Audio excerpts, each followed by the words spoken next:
As You Like It, Act 1, Scene 1. Orlando demands that his elder brother, Oliver, give him part of the money left by their father. Oliver decides to get rid of Orlando by encouraging him to take part in a wrestling match almost sure to be fatal. Scene 1. Enter Orlando and Adam. As I remember, Adam, it was upon this fashion bequeathed me by will, but pour 1,000 crowns, and, as thou sayest, charged my brother on his blessing to breed me well. And there begins my sadness. My brother Jacques he keeps at school, and report speaks goldenly of his profit. For my part, he keeps me rustically at home, or, to speak more properly, stays me here at home unkept. For call you that keeping for a gentleman of my birth, that differs not from the stalling of an ox? His horses are bred better, for besides that they are fair and with their feeding, they are taught their manage, and to that end riders dearly hired. But I, his brother, gain nothing under him but growth, for the which his animals on his dunghills are as much bound to him as I. Besides this, nothing that he so plentifully gives me, the something that nature gave me his countenance seems to take from me. He lets me feed with his hinds, bars me the place of a brother, and, as much as in him lies, minds my gentility with my education. This is it, Adam, that grieves me, and the spirit of my father, which I think is within me, begins to mutiny against this servitude. I will no longer endure it, though yet I know no wise remedy how to avoid it. Enter Oliver. Yonder comes my master, your brother. Go apart, Adam, and thou shalt hear how he will shake me up. Adam steps aside. Now, sir, what make you here? Nothing. I am not taught to make anything. What mar you then, sir?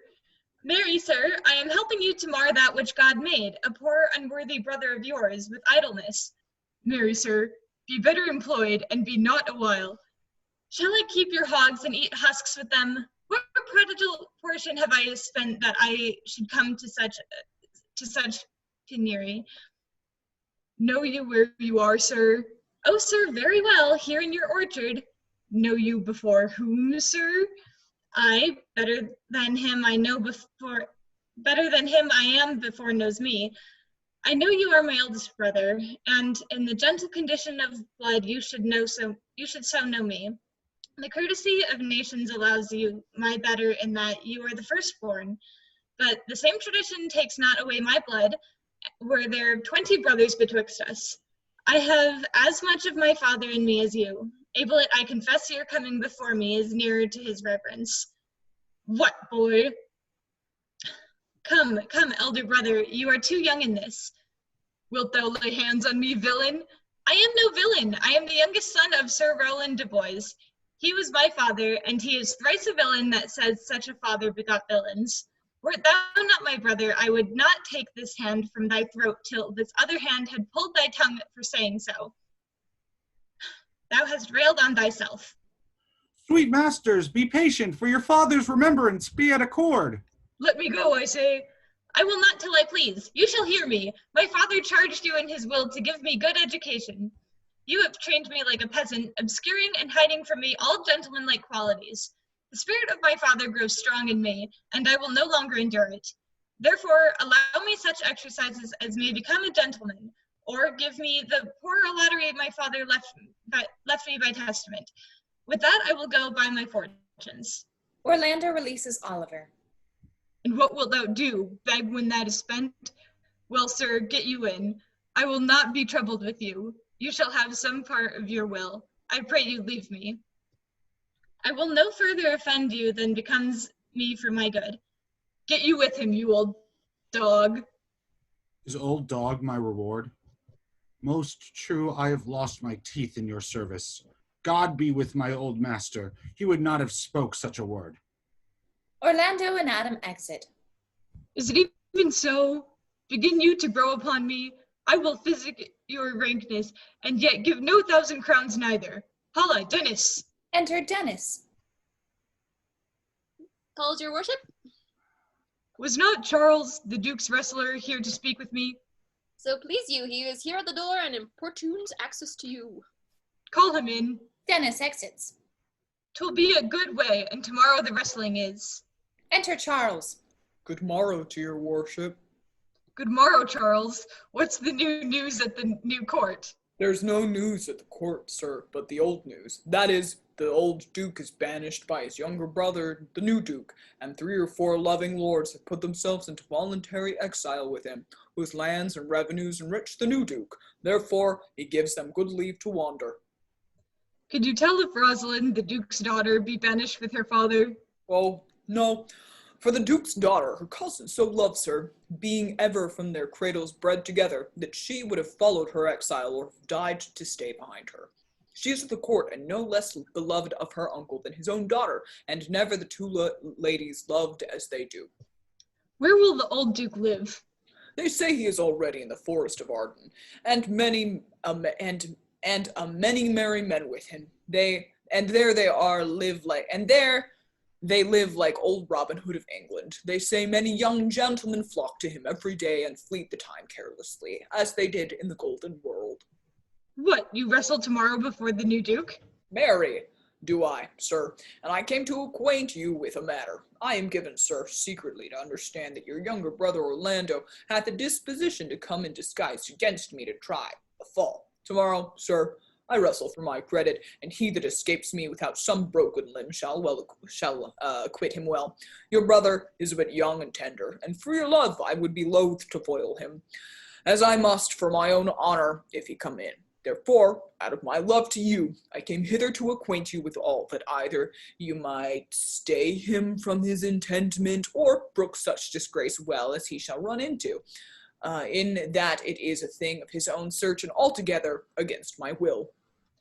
Charles, I thank thee for thy love to me, which thou shalt find I will most kindly requite. I had myself noticed of my brother's purpose herein, and have by underhand means labored to dissuade him from it, but he is resolute. I'll tell thee, Charles, it is the stubbornest young fellow of France, full of ambition, an envious emulator of every man's good parts, a secret and villainous contriver against me, his natural brother. Therefore use thy discretion. I had as lief thou didst break his neck and finger, and thou wert best look to it, for if thou dost him any slight disgrace, or if he do not mightily grace himself on thee, he will practice against thee by poison, entrap thee by some treacherous device, and never leave thee till he hath ta'en thy life by some indirect means or other. For I assure thee, and almost with tears I speak it, there is not one so young and so villainous this day living. I speak but brotherly of him, but should I anatomize him to thee as he is, I must blush and weep, and thou must look pale and wonder. I am heartily glad I came hither to you. If he come tomorrow, I'll give him his payment. If ever he go alone again, I'll never wrestle for prize more, and so God keep your worship. Farewell, good Charles. Charles exits. Now I will stir this gamester.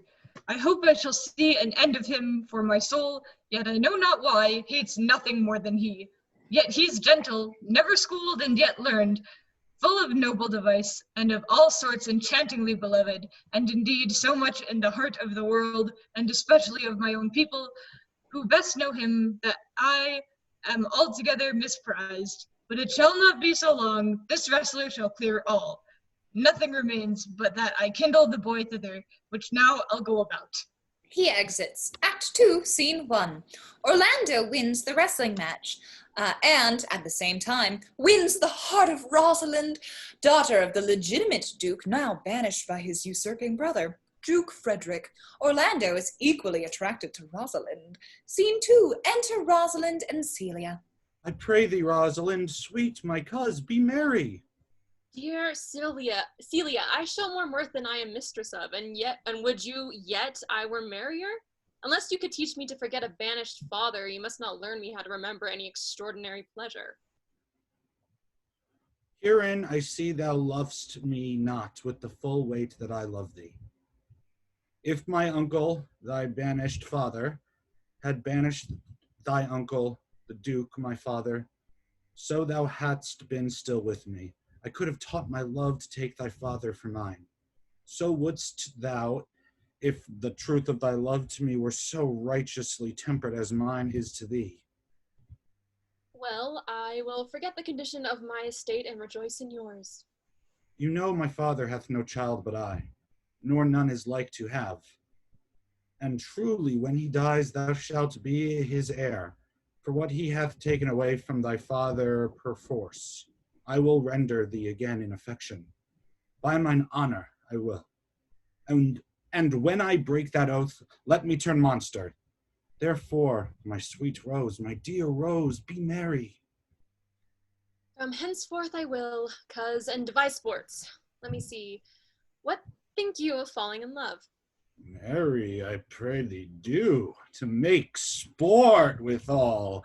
But love no man in good earnest, nor no further in sport, neither than with safety of a pure blush thou mayest in honor come off again.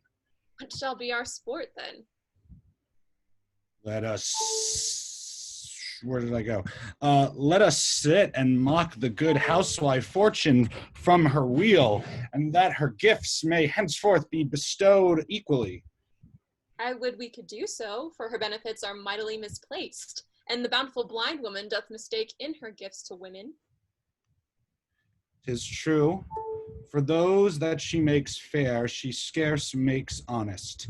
And those that she makes honest, she makes very ill-favoredly.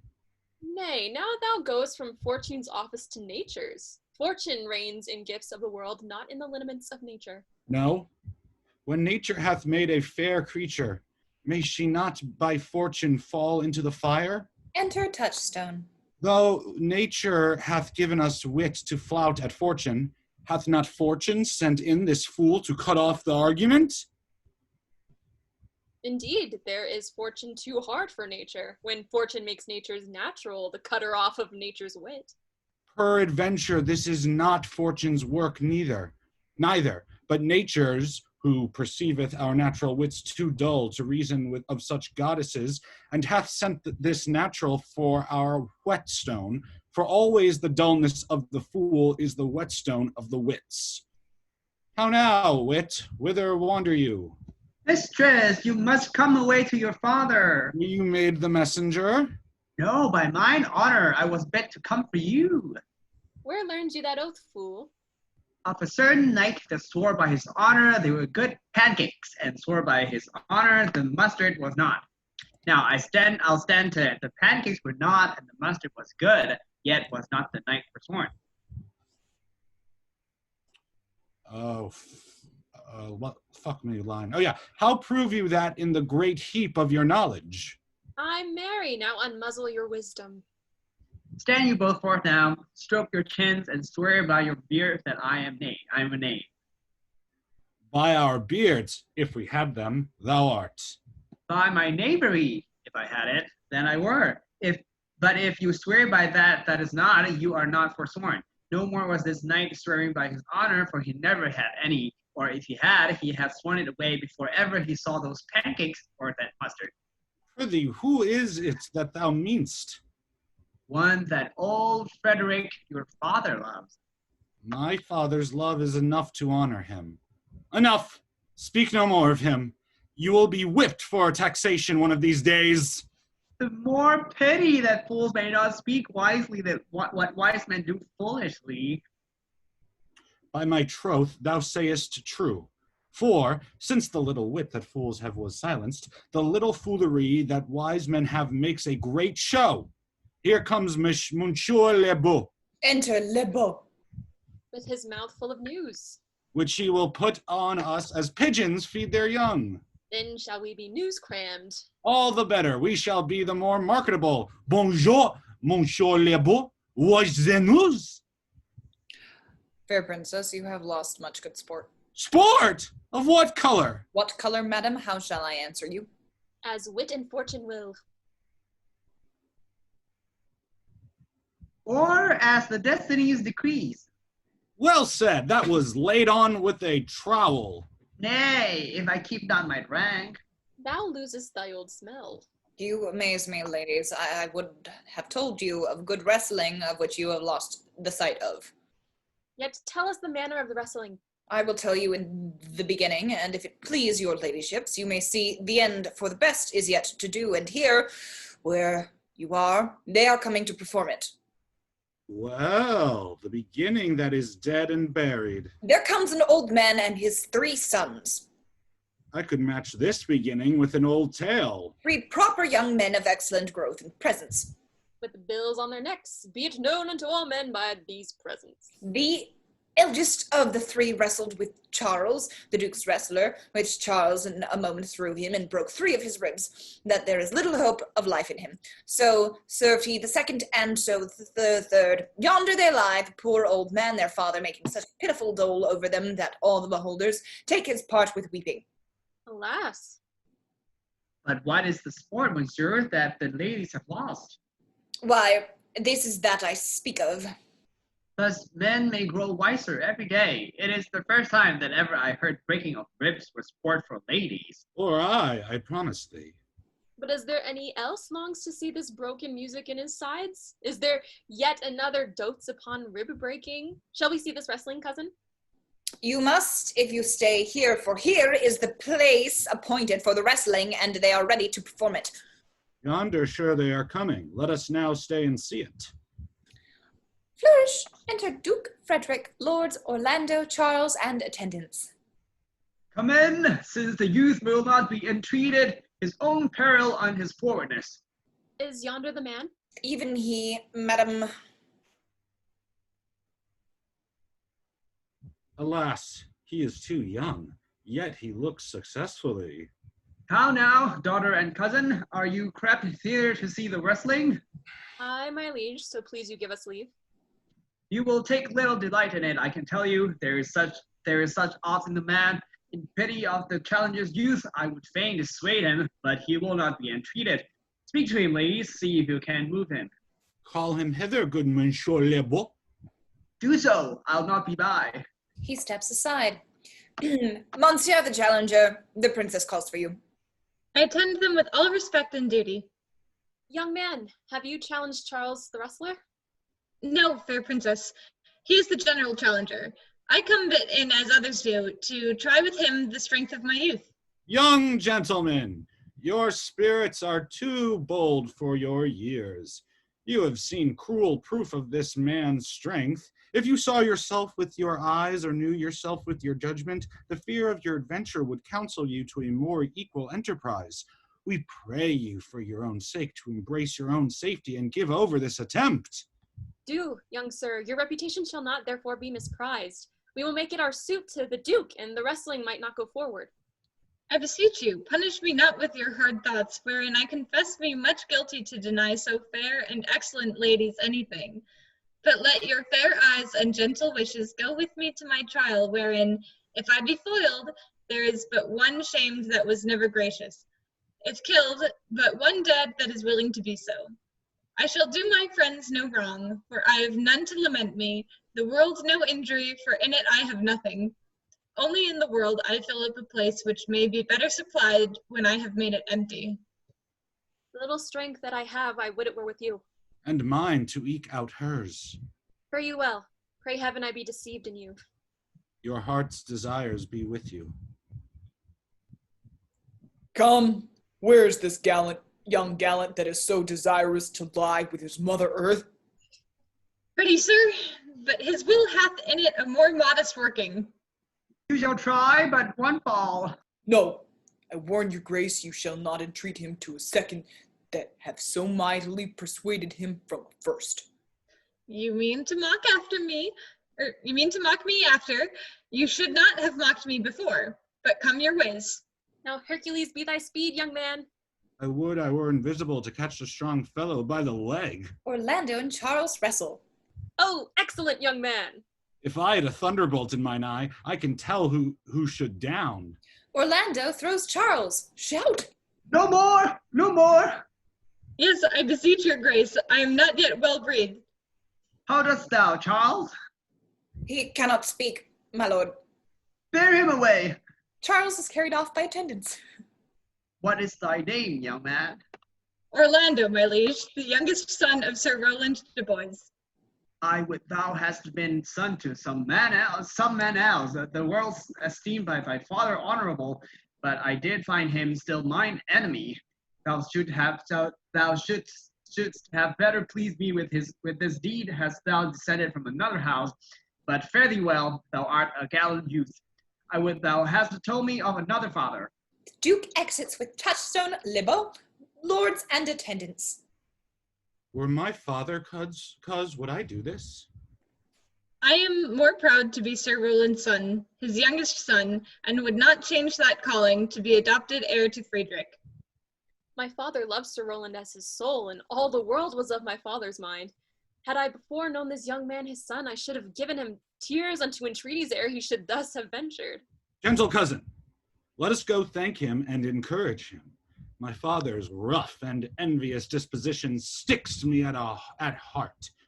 Sir, you have well deserved, if you do keep your promises in love, but justly, as you have exceeded all promise, your mistress shall be happy. Giving Orlando a chain from her neck. Gentlemen, wear this for me. One out of suits with fortune that could give more than, but that her hand lacks means. Shall we go, cuz? Aye, fare you well, fair gentleman. Can I not say I thank you? My better parts are all thrown down, and that which here stands up is but a quintain, a mere lifeless block. He calls us back. My pride fell with my fortunes. I'll ask him what he would. Did you call, sir? Sir, you have wrestled well and overthrown more than your enemies. Whew. Will you go, cuz? Have with you. Fare you well. Rosalind and Celia exit. But passion hangs these weights upon my tongue. I cannot speak to her, yet she urged conference. Oh, poor Orlando, thou art overthrown. Or Charles, or something weaker masters thee. Enter Lebeau. Good sir, I do in friendship counsel you to leave this place, albeit you have deserved high commendation, true applause, and love. Yet such is now the Duke's condition, that he miscontenters all that you have done. The Duke is humorous. What he is indeed more suits you to conceive than I to speak of. I thank you, sir, and pray you tell me this. Which of the two was daughter of the Duke that here was at the wrestling? Neither was his daughter, if we judge by manners. But yet indeed the smaller is his daughter, and the other is daughter to the banished Duke, and he had detained her by her usurping uncle to keep his daughter company, whose loves are dearer than natural bond of sisters. But I can tell you that of late this Duke hath taken displeasure against his gentle niece, grounded upon no other argument but that the people praise her for her virtues and pity her for her good father's sake, and, on my life, his malice against the lady will suddenly break forth. Sir, fare you well. Hereafter, in a better world than this, I shall desire more love and knowledge of you. I rest much bounded to you. Fare you well. Libbo exits. Thus must I from the smoke into the smother, from tyrant Duke unto a tyrant brother. But heavenly Rosalind... He exits. Act 1, Scene 3. Duke Frederick suddenly decides to banish Rosalind. His daughter Celia, determined to go with Rosalind into exile, suggests that they seek the banished Duke in the forest of Arden, and that, for safety on their journey, they disguise themselves as a country girl and her brother.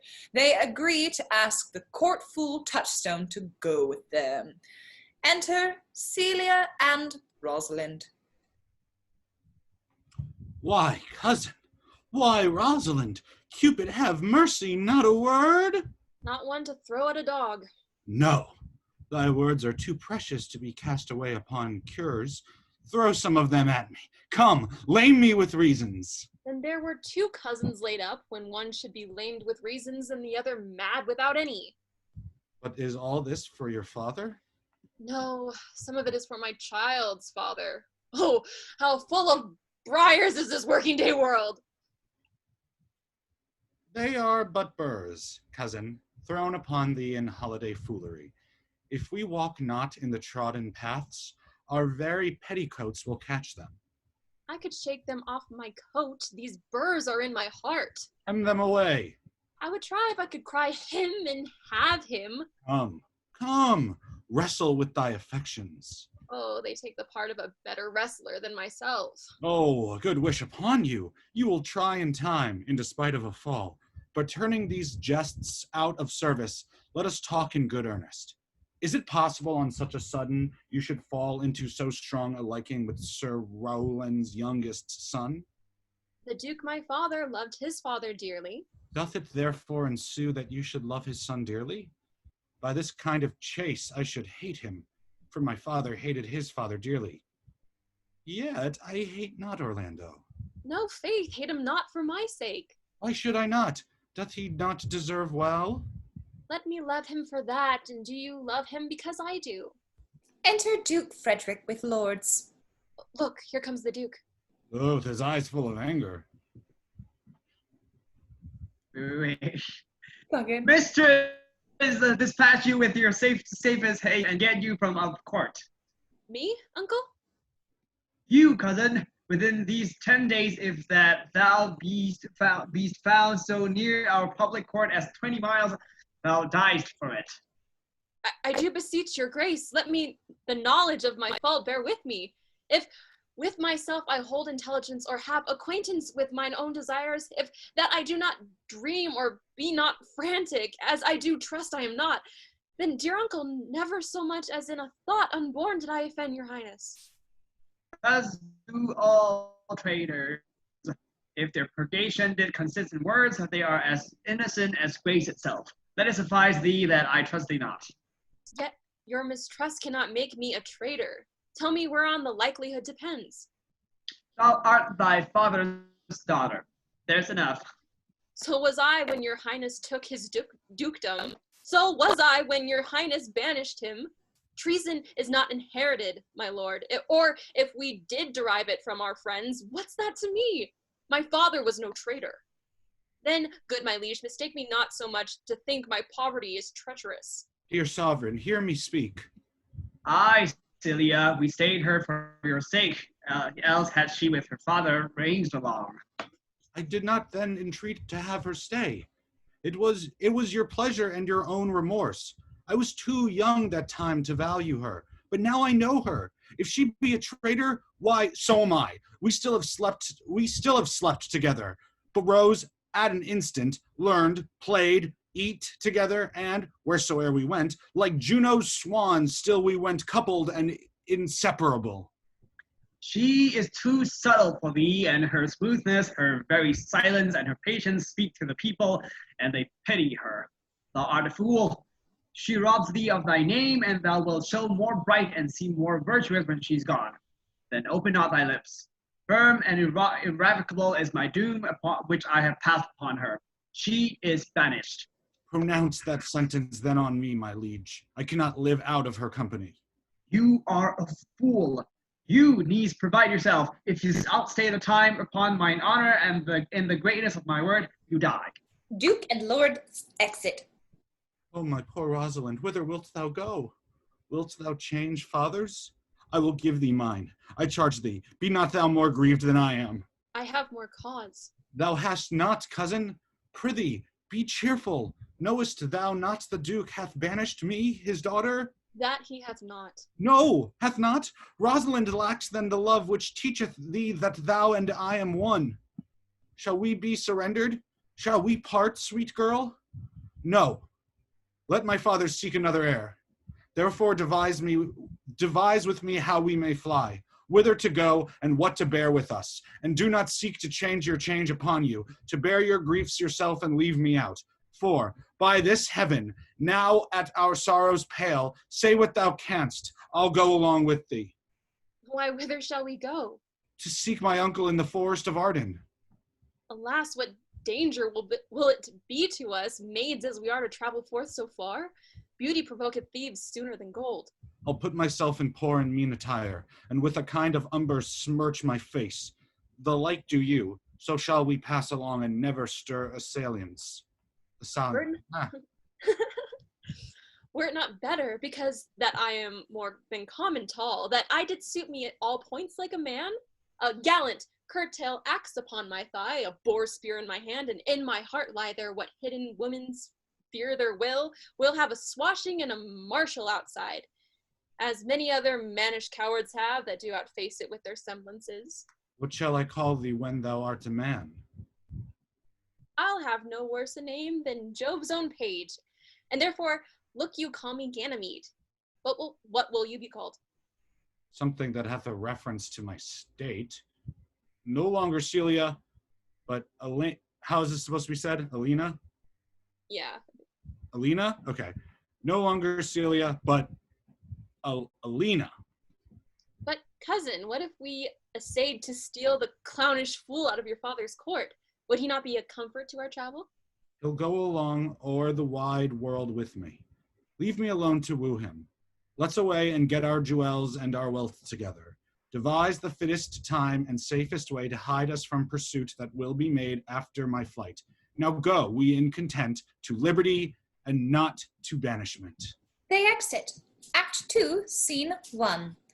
In the forest of Arden, the banished Duke Signor, and the courtiers who share his exile discuss their life in the country and listen to a story about their fellow courtier, Jacques. Or Jacques. Scene 1. Enter Duke Signor, Aemons, and 2 or 3 lords like foresters. Now, my co-mates and brothers in exile, hath not old custom made this life more sweet than that of painted pomp? Are these not woods more free from peril than envious court? Here, feel we not the penalty of Adam, the season's difference, as the icy fang and churlish chiding of the winter's wind, which, when it bites and blows upon my body, even till I shrink with cold, I smile and say, this is no flattery. These are counselors that feelingly persuade me that what I am. Sweet are the uses of adversity, which, like the toad, ugly and venomous, wears yet a precious jewel in his head, and this our life exempt from public haunt finds tongues in trees, books in the running brooks, sermons in stones, and good in everything.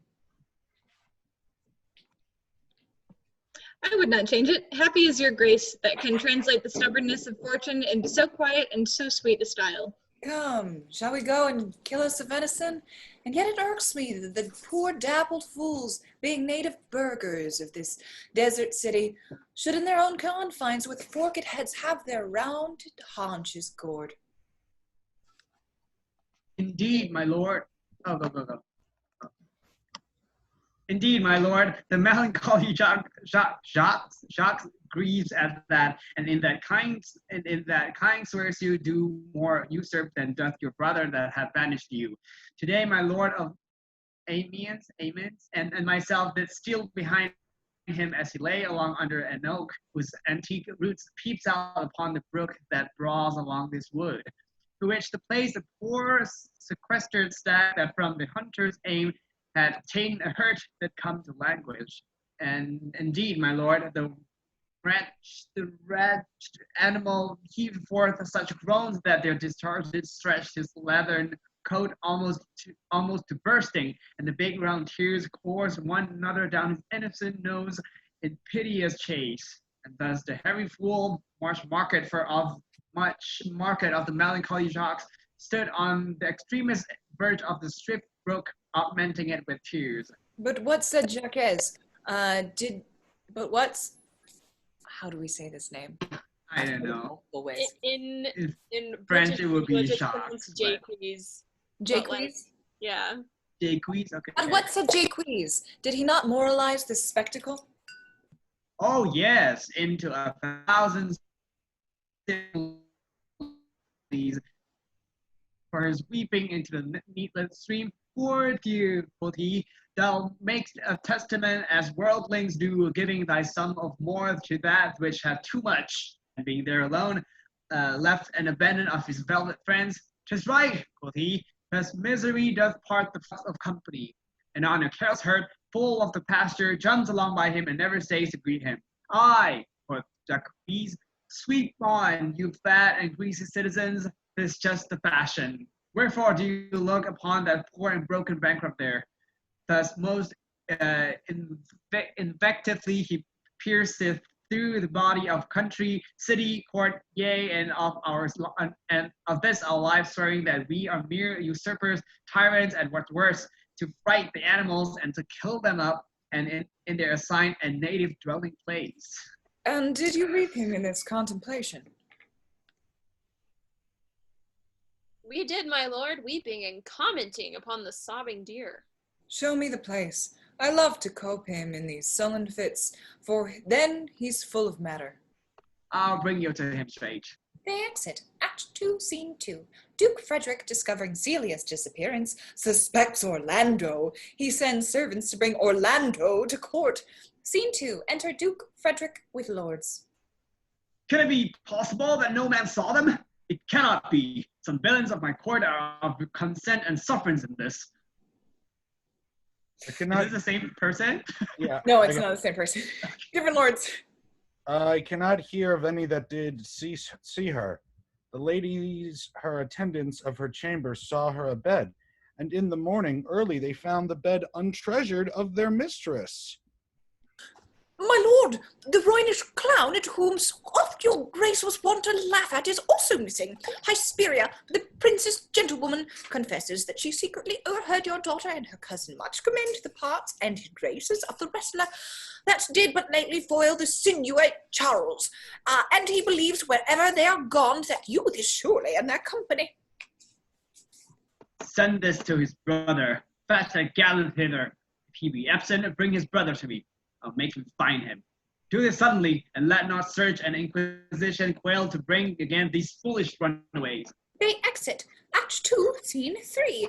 Orlando learns from Adam, an old servant, that Oliver plans to kill Orlando. Adam and Orlando decide to go in search of a new life. Enter Orlando and Adam, meeting. Who's there? What? My young master? Oh, my gentle master? Oh, my sweet master? Oh, you memory of old Sir Rowland? Why? What make you here? Why are you virtuous? Why do people love you? And wherefore are you gentle, strong, and valiant? Why would you be so fond to overcome the bonny prisoner of the humorous Duke?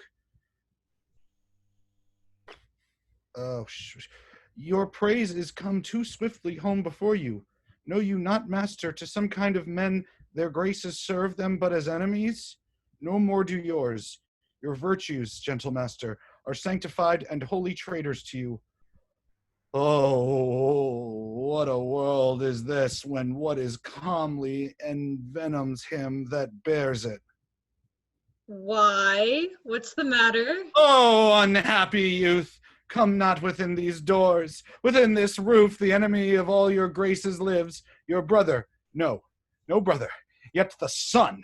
Yet not the son, I will not call him son, of him I was about to call his father, hath heard your praises, and this night he means to burn the lodging where you used to lie, and you within it. If he fail of that, he will have other means to cut you off. I overheard him and his practices. This is no place. This house is but a butchery. Abhor it, fear it, do not enter it. Why, whither, Adam, wouldst thou have me go? No matter whither, so you come not here. What, wouldst thou have me go and beg my food, or with a base and boisterous sword enforce a thievish living on the common road? This I must do, or know not what to do, yet this I will not do how I can. I rather will subject me to the malice of a diverted blood and bloody brother.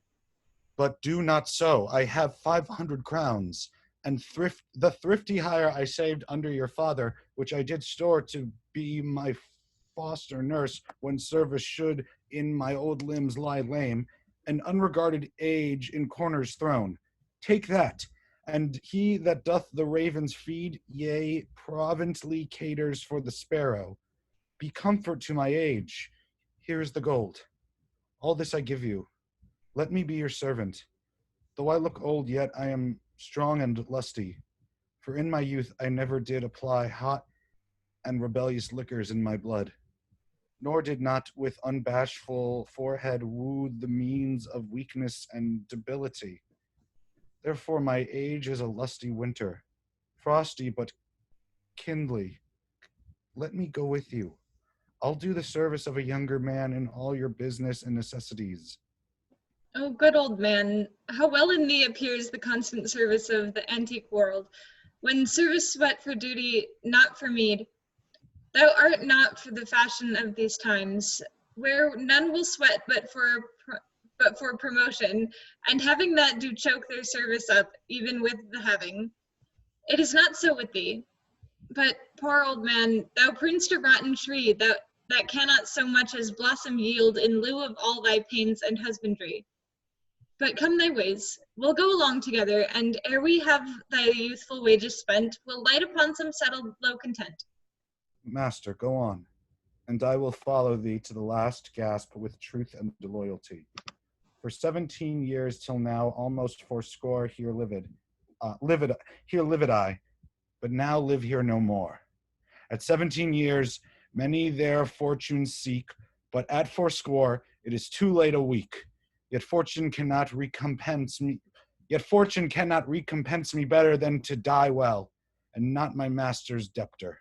They exit. Act 2, Scene 4. Rosalind, Celia, and Touchstone reach the forest of Arden. Rosalind is disguised as a boy named Ganymede, and Celia as a country girl named Aliena? Aliena. They overhear a conversation between an old shepherd, Corin, and a lovelorn young shepherd, Silvius. Ganymede and Aliena persuade Corin to help them buy a cottage. Scene 4. Enter Rosalind for Ganymede, Celia for Aliena, and Clown for Touchstone. Oh, Jupiter, how weary are my spirits.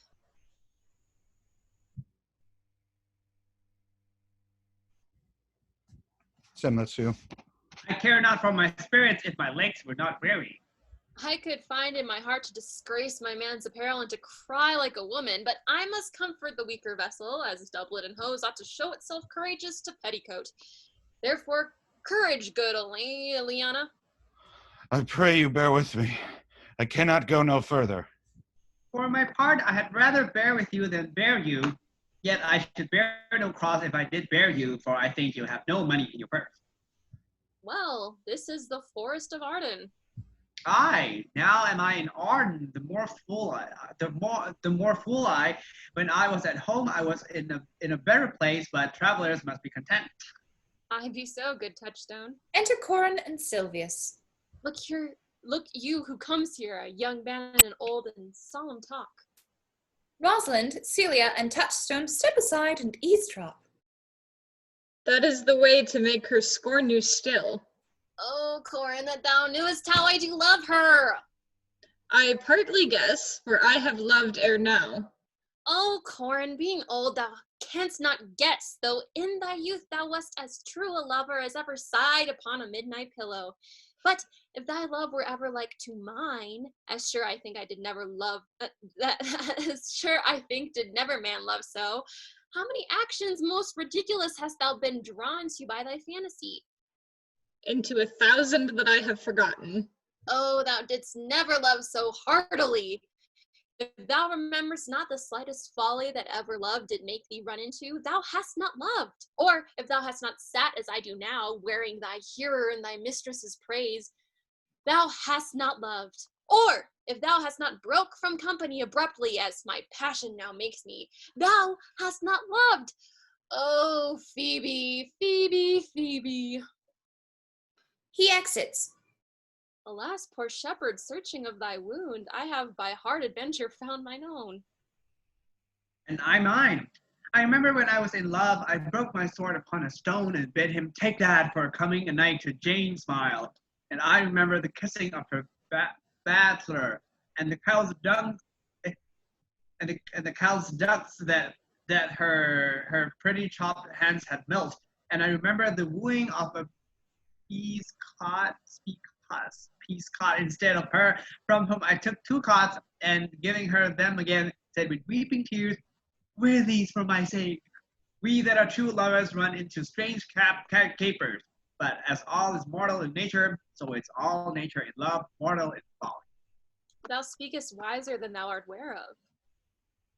Nay, I shall ne'er be ware of my own to wit till I break my shins against it. Jove, this shepherd's passion is much upon my fashion.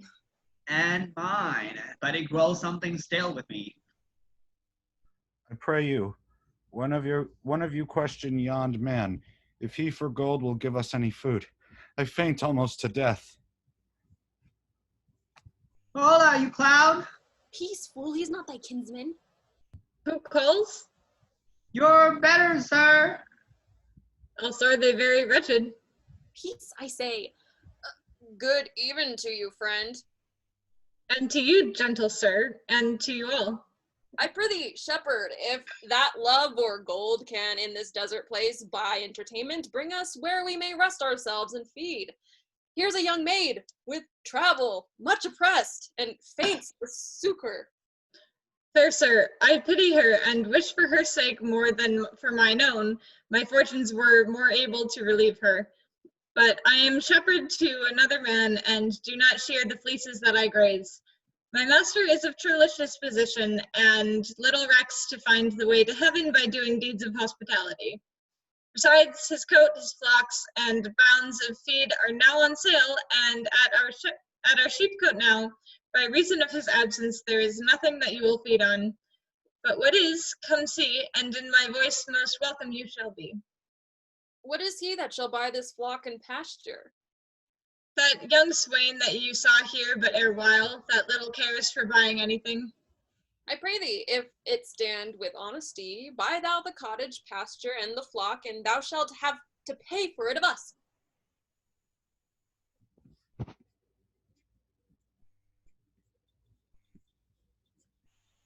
Jacob. Not me. Yena. 97. Fuck. Okay. And we will mend thy wages. I like this place, and willingly could waste my time in it. Assuredly the thing is to be sold. Go with me.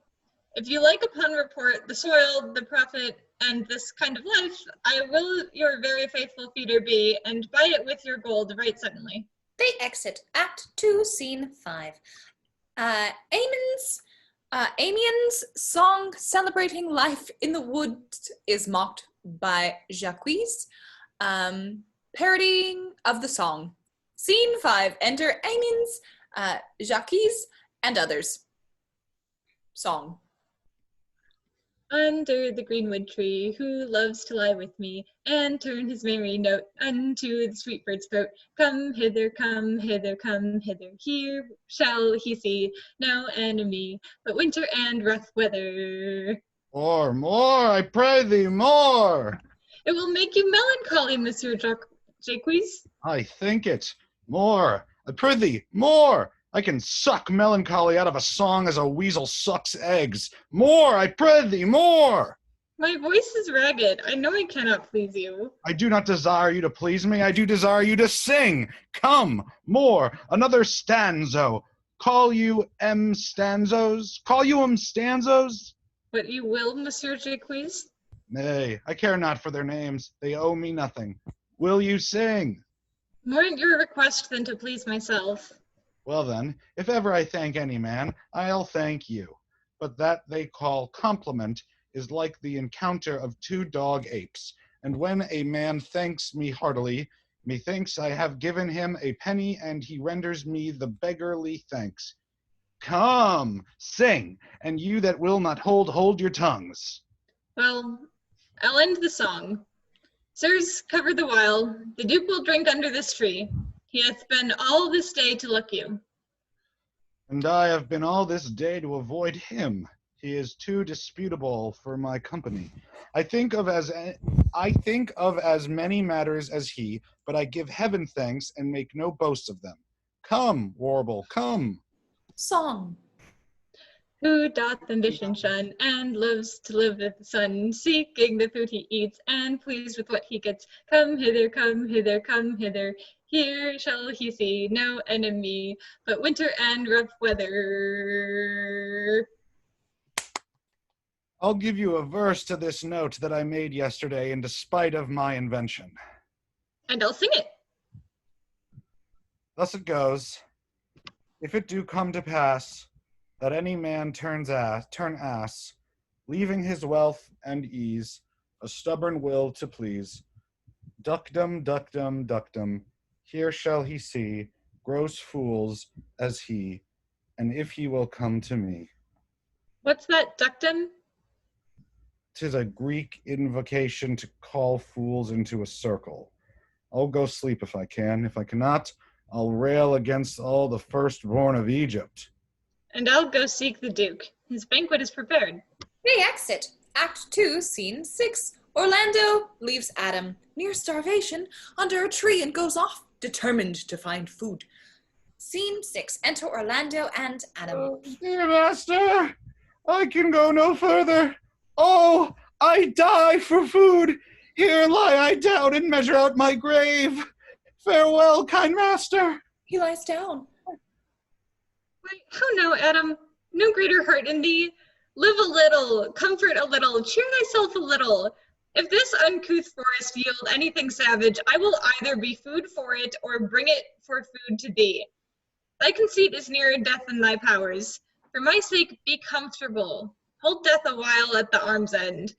I will be here with thee presently, and if I bring thee not something to eat, I will give thee leave to die. But if thou diest before I come, thou art a mocker of my labor. Well said. Thou lookest cheerily, and I will be with thee quickly. Yet thou liest in the bleak air. Come, I will bear thee to some shelter, and thou shalt not die for lack of a dinner if there live anything in this desert. Cheerly, good Adam. They exit Act 2, Scene 7. As Duke Signor and his companions sit down to eat, Orlando enters, demanding food. Welcomed by the Duke, he brings Adam to join them. Scene 7. Enter Duke Signor and lords like outlaws. I think he be transformed into a beast, for I can nowhere find him like a man. My lord, he is but even now gone hence. Here was he merry, hearing of a song. If he, compact of jars, grow musical, we shall have shortly discord in the spheres. Go, seek him. I tell him I should speak with him. Enter Jacques. He saves my labor by his own approach.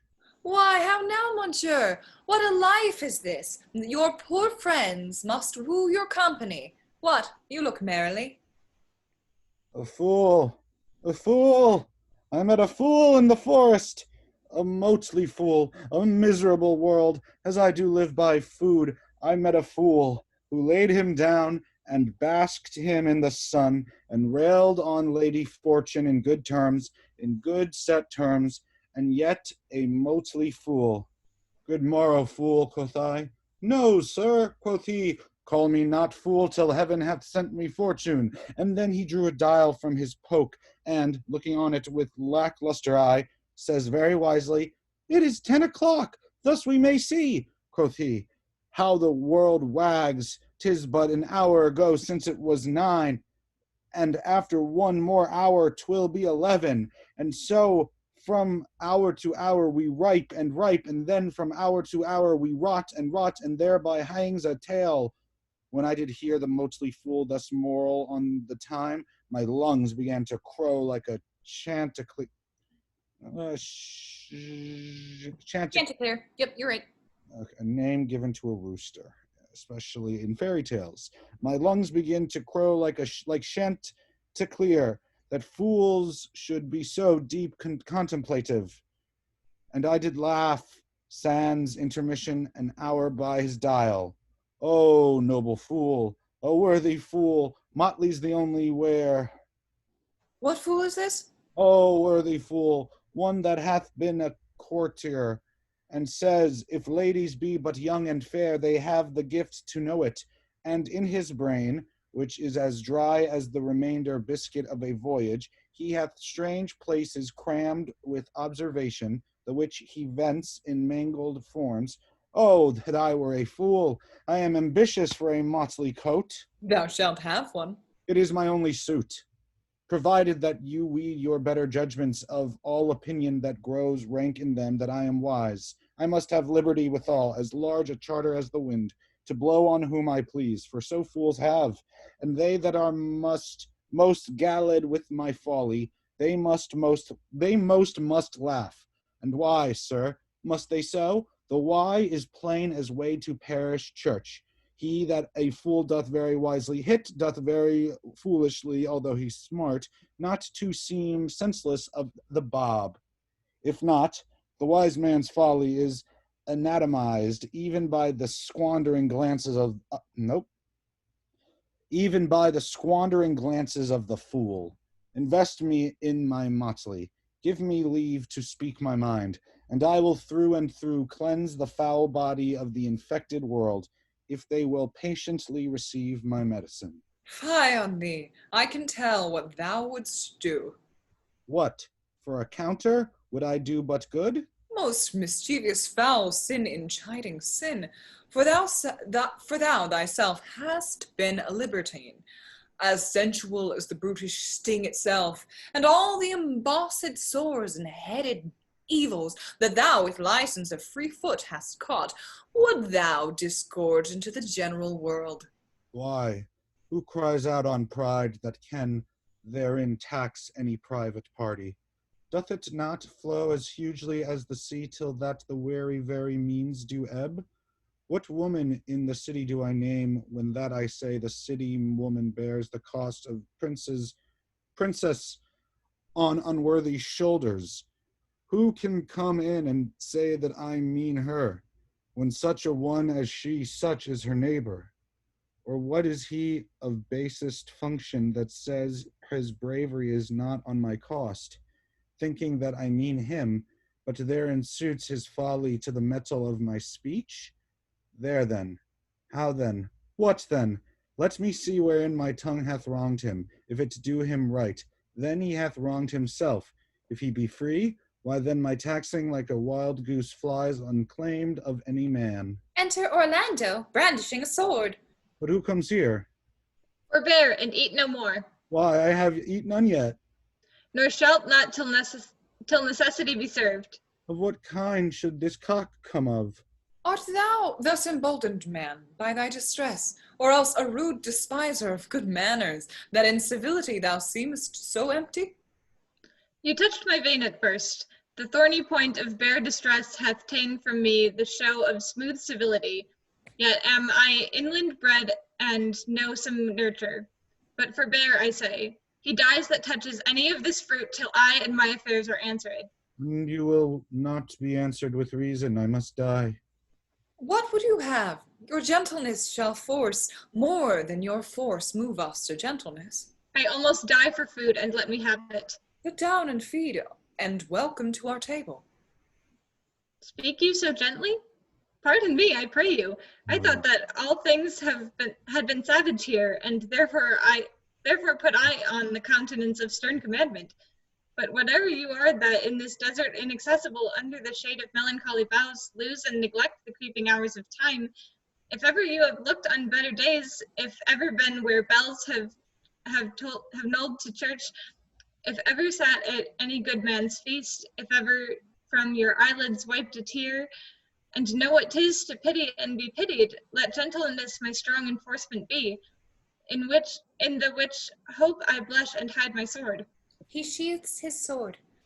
True is it that we have seen better days, and have with holy bell been knolled to church, and sat at good men's feast, and wiped our eyes of drops that scarce pity hath engendered. And therefore sit you down in gentleness, and take upon command that what help we have, that to your wanting may be ministered. Then but forbear your food a little whiles, like a doe, I go to find my fawn and give it food. There is an old poor man who after me hath many a weary step limped in pure love, till he be first sufficed, oppressed with two weak evils, age and hunger. I will not touch a bit. Go find him out, and we will nothing waste till you return. I thank you, and be blessed for your good comfort. He exits. Thou seest we are not all alone unhappy. This wide and universal theatre presents more woeful pageants than the scene wherein we play in. All the world's a stage, and all the men and women merely players. They have their exits and their entrances, and one man in his time plays many parts, his acts being 7 ages. At first, the infant, mewling and puking in the nurse's arms. Then the whining schoolboy with his satchel and shining morning face, creeping like snail unwillingly to school. And then the lover, sighing like furnace, with a woeful ballad made to his mistress' eyebrow. Then a soldier, full of strange oaths and bearded like the pard, jealous in honor, sudden and quick in quarrel, seeking the bubble reputation even in the cannon's mouth. And then the justice, in fair round belly with good capon lined, with eyes severe and beard of formal cut, full of wise saws and modern instances. And so he plays his part. The sixth age shifts into the lean and slippered pantaloon with spectacles on nose and pouch on side. His youthful hose, well saved, a world too wide for his shrunk shank. And his big, manly voice, turning again toward childish treble, pipes and whistles in his sound. Last scene of all, that ends this strange, eventful history, is second childishness and mere oblivion. Sans teeth, sans eyes, sans taste, sans everything. Enter Orlando carrying Adam. Welcome. Set down your venerable burden and let him feed. I thank you most for him. So how do you need? I scarce can speak to thank you for myself. Welcome. Fall to. I will not trouble you as yet to question about your fortunes. Give us some music and, good cousin, sing. The Duke and Orlando continue their conversation apart. Song! Blow, blow, thou winter wind, thou art not so unkind as man's ingratitude. Thy tooth is not so keen, because thou art not seen. Although thy breath be rude, hi-ho, sing hi-ho unto the green holly. Most friendship is feigning, most loving mere folly. Then hi-ho the holly, this life is most jolly. Freeze, freeze thy bitter sky, that dost not bite so nigh, as benefits forgot. Though thou the waters warp, thy sting is not so sharp. As friend remembered not, hi-ho, sing hi-ho unto the green holly. Most friendship is feigning, most loving mere folly. Then hi-ho the holly, this life is most jolly. If that you were the good Sir Roland's son, as you have whispered faithfully you were, and mine eye doth his effigies witness, most truly limed and living in your face, be truly welcome hither. I am the Duke that loved your father, the residue of your fortune. Go to my cave and tell me, good old man, thou art right welcome as thy master is. Support him by the arm, give me your hand, and let me all your fortunes understand. They exit. Act 3, Scene 1. Duke Frederick gives Oliver 1 year to produce Orlando. In the interim, he seizes Oliver's lands. Scene 1. Enter Duke Frederick, lords, and Oliver. Not see him sins? Sir, that cannot be. But were I not the better part made mercy, I should not seek an absent argument of my revenge, thought President. But look to it, find out thy brother wheresoever he is. Seek him with candle. Bring him, dead or living, within his 12 months, or turn thou no more to seek a living in our territory. Thy lands and all things that thou dost call thine, worth, seizure, do we seize into our hands till thou canst quit thee by thy brother's mouth of what we think against thee. Oh, that your highness knew my heart in this. I never loved my brother in my life. More villain thou. Well, push him out of doors, and let my officers of such a nature make an extent upon his house and lands. Do this expediently and turn him going. They exit Act 3, Scene 2. Orlando hangs poems in praise of Rosalind on trees in the forest, where Rosalind and Celia find them. In disguise as Ganymede, Rosalind meets Orlando and tells him she can cure his love sickness if he will pretend that she is Rosalind and come every day to court her. Orlando agrees. Scene 2. Enter Orlando with a paper. Hang there my verse in witness of my love, and thou thrice-crowned queen of night, survey with thy chaste eye, for thy pale sphere above, thy huntress's name that my full life doth sway. O Rosalind, these trees shall be my books, and in their barks my thoughts I'll character, that every eye which in this forest looks shall see thy virtue witnessed everywhere. Run, run, Orlando, carve on every tree the fair, the chaste, and unexpressive she. He exits. Enter Corin and Touchstone. And how like you this shepherd's life, Master Touchstone? Truly, shepherd, in respect of itself, it is a good life, but in respect that it is a shepherd's life, it is not. In respect that it is solitary, I like it very well, but in respect that it is private, it is a very vile life.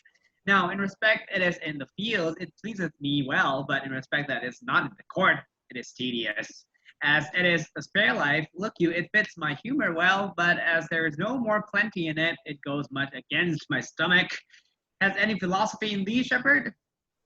No more but that I know the more one sickens, the worse at ease he is, and that he that wants money, means, and content is without 3 good friends, that the property of rain is to wet, and fire to burn, that good pasture makes fat sheep, and that a great cause of the night is lack of the sun, that he that hath learned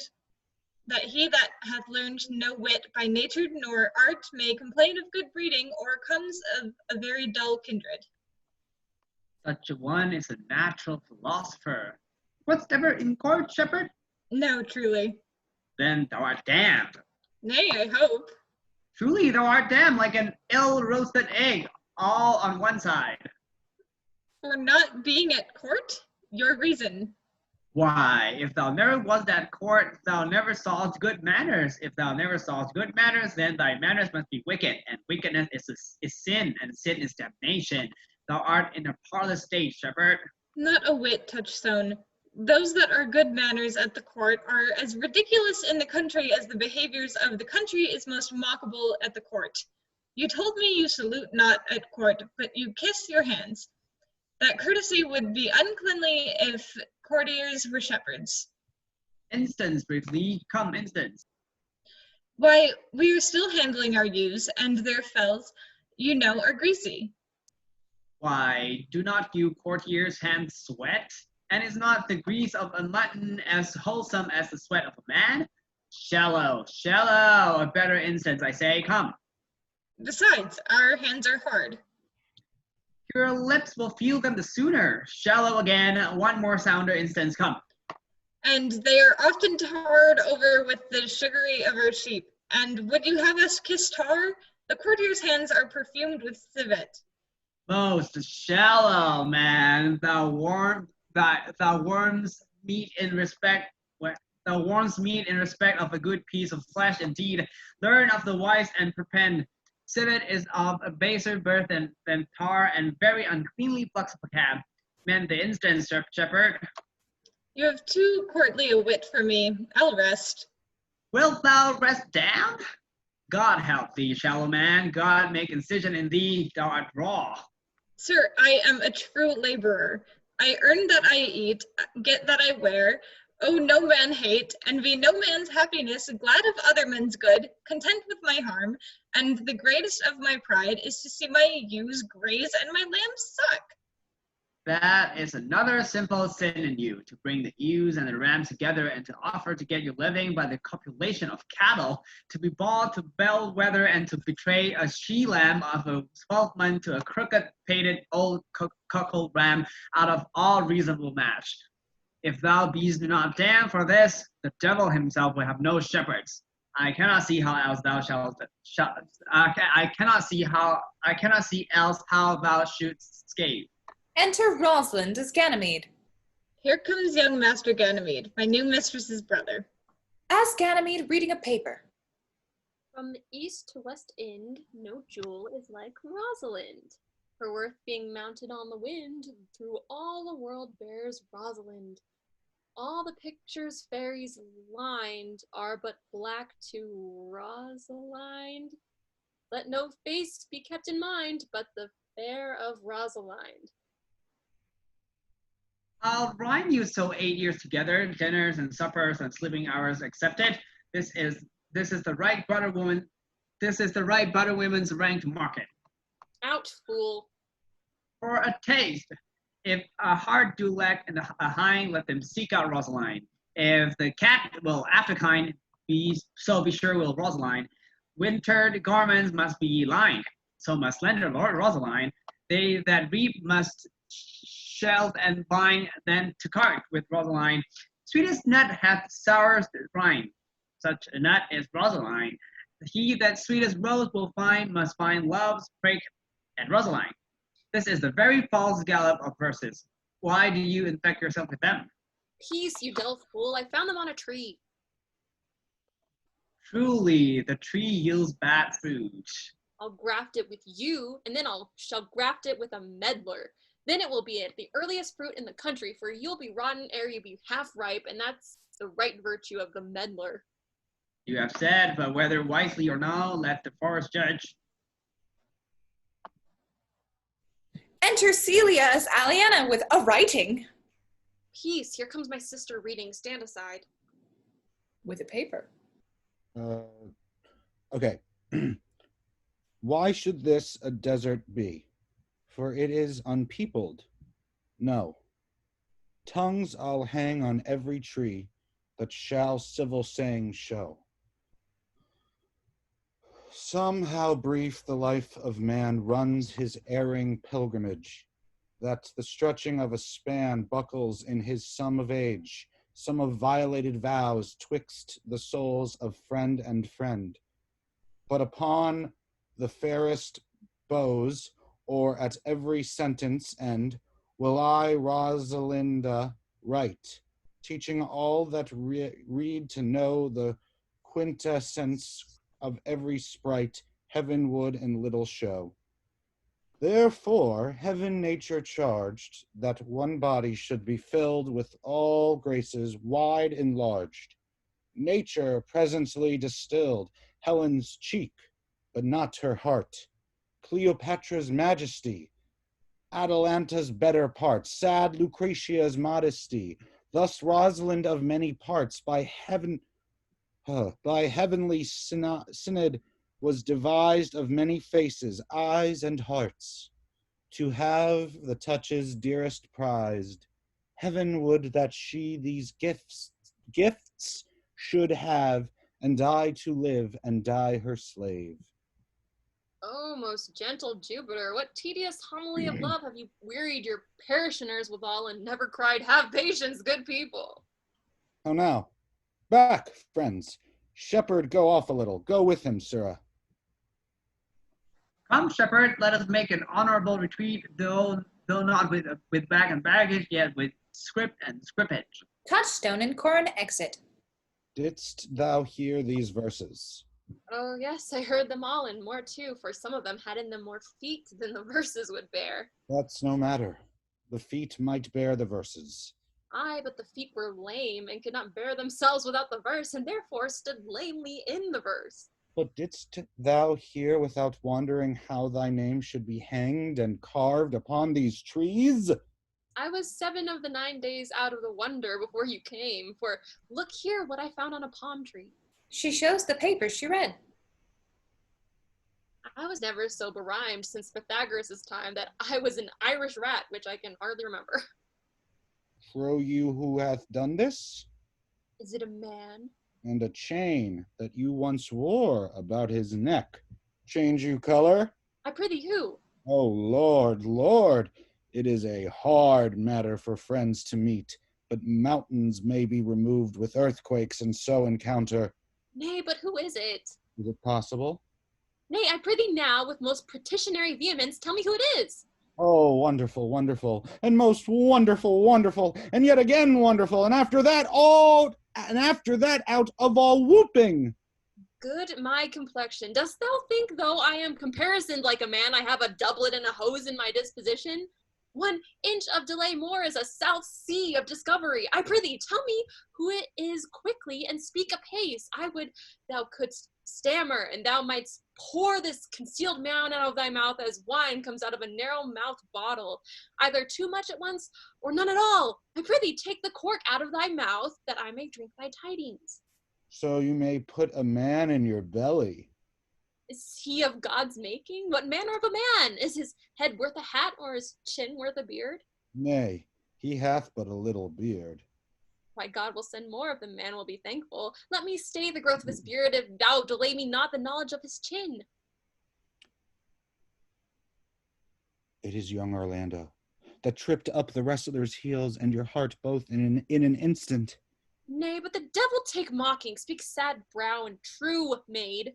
Faith, cuz, 'tis he. Orlando? Orlando. Alas the day, what shall I do with my doublet and hose?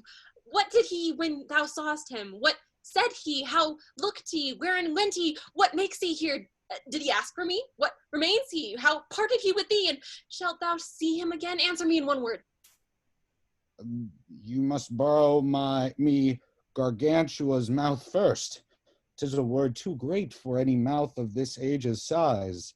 To say aye and no to these particulars is more than to answer in a catechism. But doth he know that I am in this forest and in man's apparel? Looks he as freshly as he did the day he wrestled?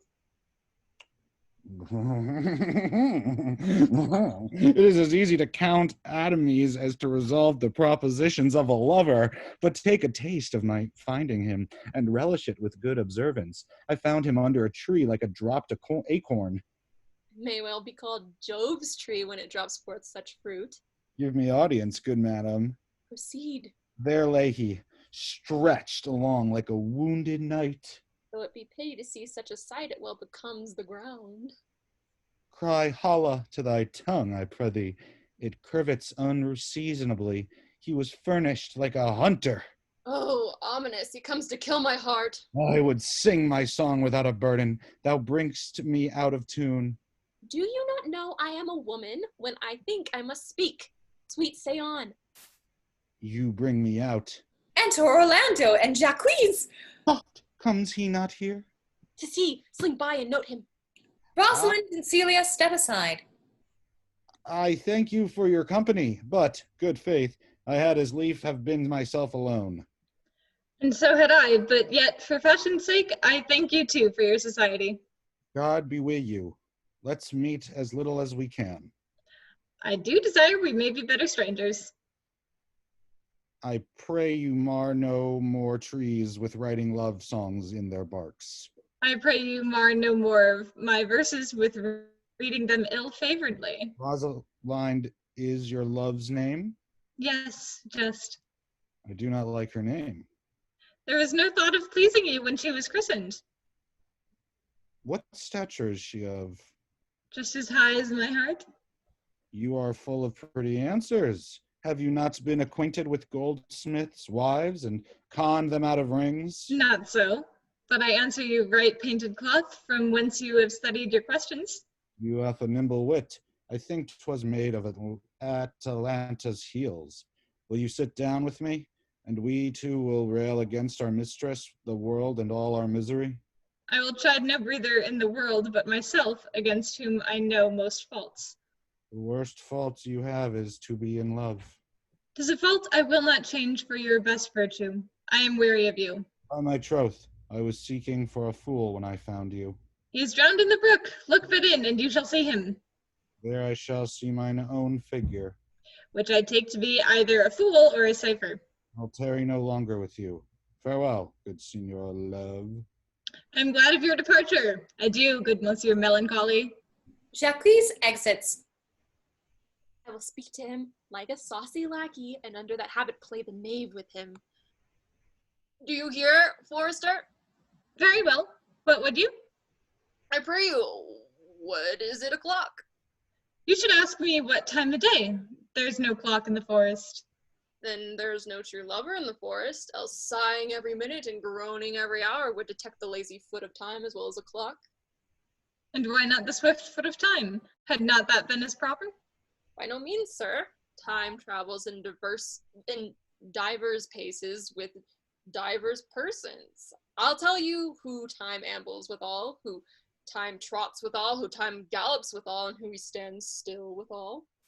I prithee, who doth he trot withal? Marry, he trots hard with a young maid between the contract of her marriage and the day it is solemnized. If the interim be but a se'ennight, time's apace is so hard that it seems the length of 7 year. Who ambles time withal?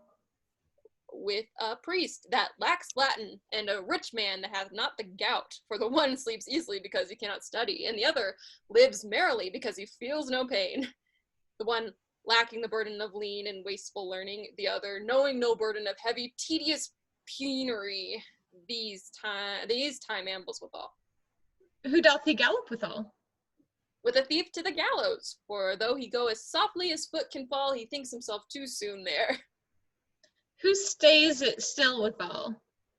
With lawyers in the vacation, for they sleep between term and term, and then they perceive not how time moves. Where dwell you, pretty youth? With this shepherdess, my sister, here in the skirts of the forest, like fringe upon a petticoat. Are you native of this place?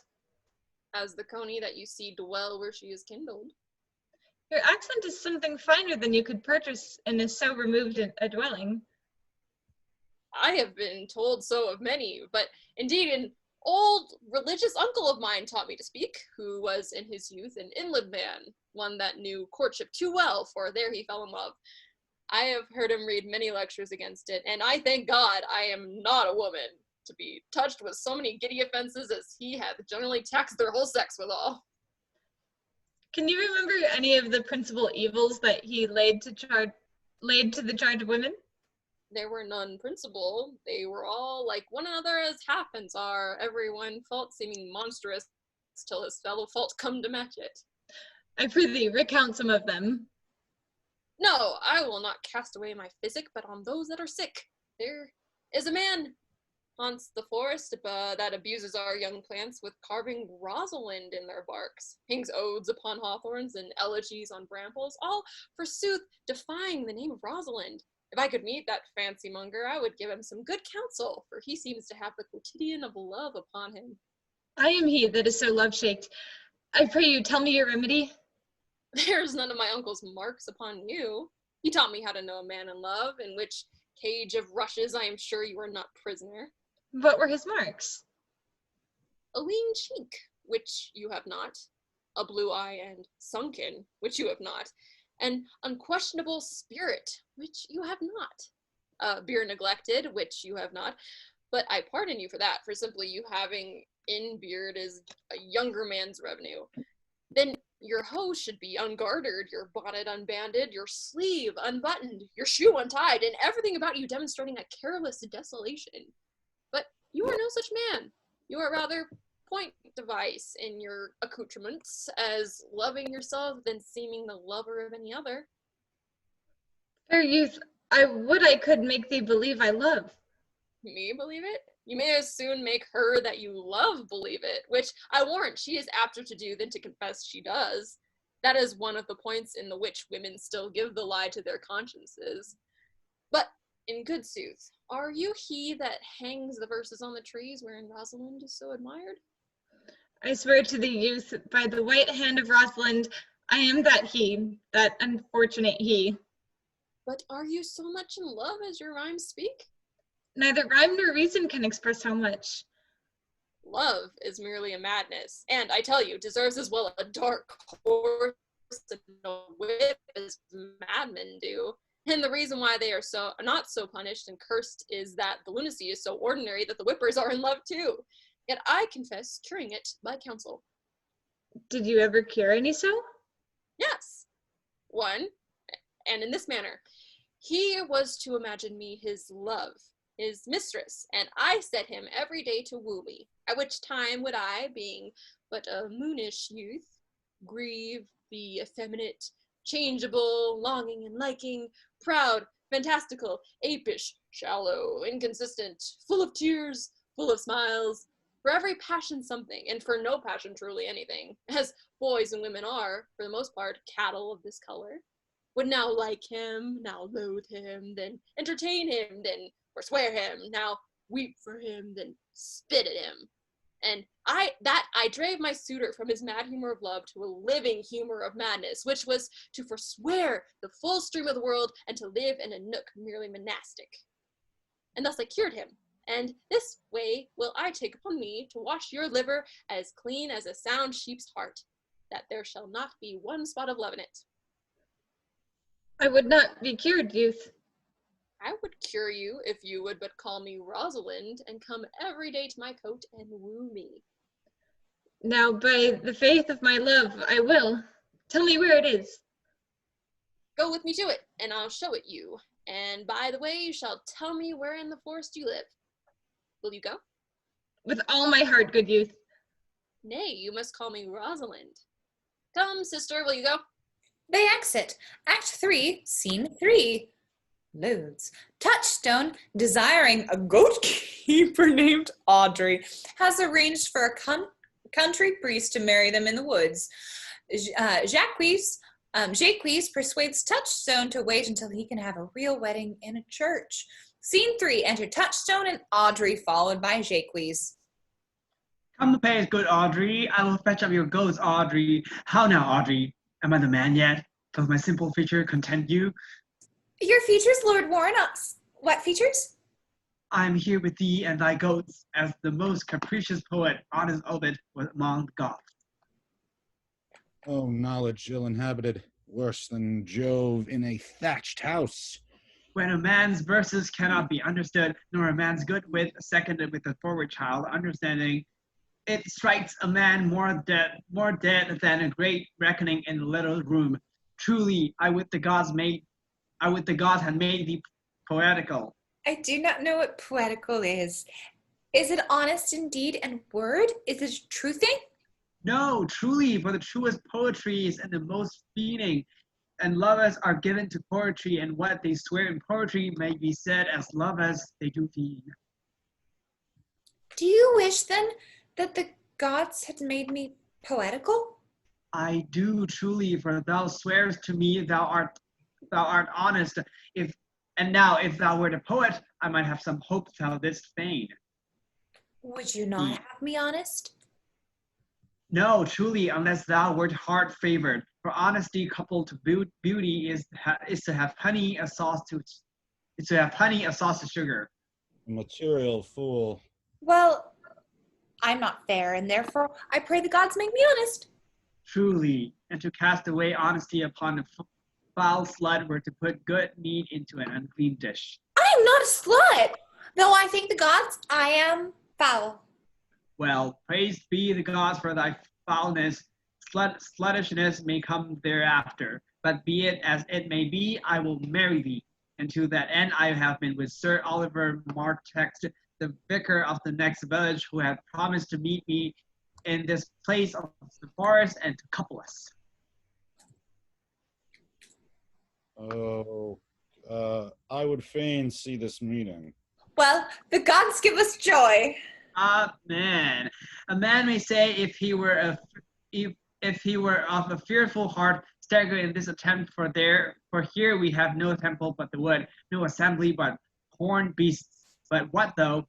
Courage, as horns are odious, they're necessary.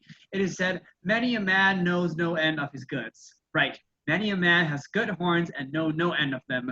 Well, that is the dowry of his wife, is none of his own getting. Horns? Even so, poor men alone? No, the noblest deer have them as huge as the rascal. Is the single man therefore blessed? No, as a walled town is more worthier than a village, so is the forehead of a married man more honorable than the bare brow of a bachelor. And by how much defense is better than no skill, by so much is a horn more precious than to want. Enter Sir Oliver Markstead. Here comes Sir Oliver. Sir Oliver Martext, you are well met. Will you dispatch us here under this tree, or shall we go with you to your chapel? Oh, shit. Line number 66. Oh, is that me? This is a different Oliver than the earlier Oliver. Yeah, this is- So anybody can Oh, grab him if okay. you want. Is there none here to Rest in give? peace. Is there none here to give the woman? I will not take her on gift of any man. Truly, she must be given, or the marriage is not lawful. Oh, proceed. I'll give her. Good even, good monsieur. What do you call it? Good even, good monsieur. What do you call it? How do you, sir? You are very well met. God ill you for your last company. I am very glad to see you. Even a toy in hand here, sir. Nay, pray be covered.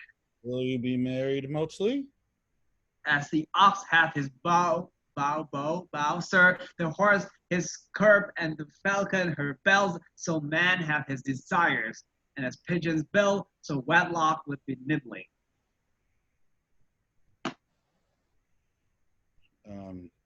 And will you, being a man of your breeding, be married under a bush like a beggar? Get you to a church, and have a good priest that can tell you what marriage is. This fellow will but join you together as they join wainscot. Then one of you will prove a shrunk panel and, like green timber, warp. I am not in the mind, but I were better to be married of him than of another, for he is not like to marry me well, and not being well married, it will be a good excuse for me hereafter to be my wife. Go thou with me, and let me counsel thee. Come, sweet Audrey, we must be married, or we must live in bawdry. Farewell, good Monsieur Oliver, not, oh sweet Oliver, oh brave Oliver, leave me not behind thee, but wine away, begone, I say, I will not to wedding with thee. Audrey, Touchstone, and Jacques exit.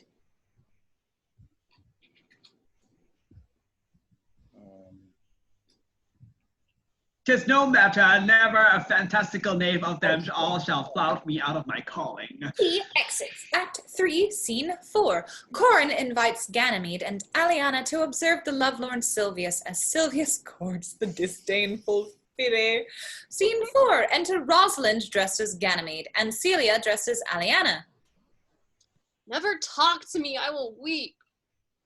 Do, I prithee, but yet have the grace to consider that tears do not become a man. But have I not cause to weep? As good cause as one would desire, therefore weep.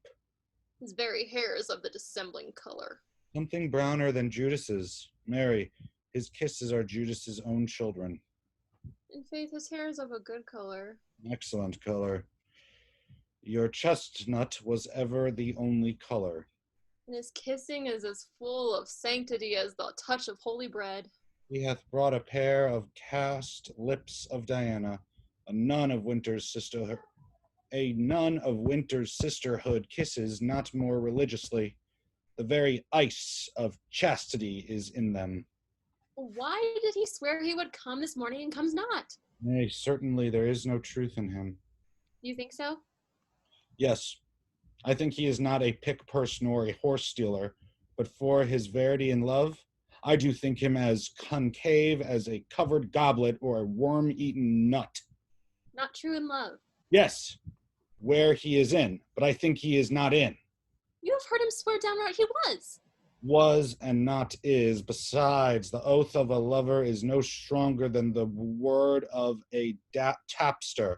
They are both the confirmer of false reckonings. He attends here in the forest on the Duke your father. I met the Duke yesterday and had much question with him. He asked me of what parentage I was. I told him, as good as he. So he laughed and let me go. What talk we of fathers when there is such a man as Orlando? Oh, that's a brave man.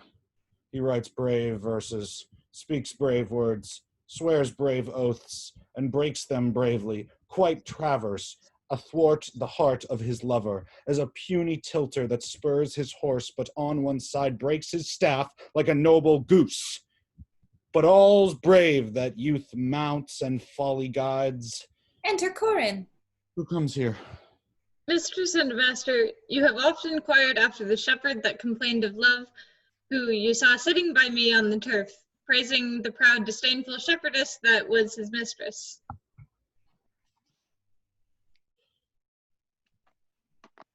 Well, and what of him? If you will see a pageant truly played between the pale complexion of true love and the red glow of scorn and proud disdain, go hence a little, and I shall conduct you if you will mark it. Oh, come, let us remove. The sight of lovers feedeth those in love. Bring us to the sight, and you shall say I'll prove a busy actor in their play. They exit. Act 3, Scene 5. Ganymede intervenes to try and help Silvius prevail over Phoebe and win her love. Instead, Phoebe falls in love with Ganymede. Scene 5. Enter Silvius and Phoebe. Sweet Phoebe, do not scorn me. Do not, Phoebe, say that you love me not, but say not so in bitterness.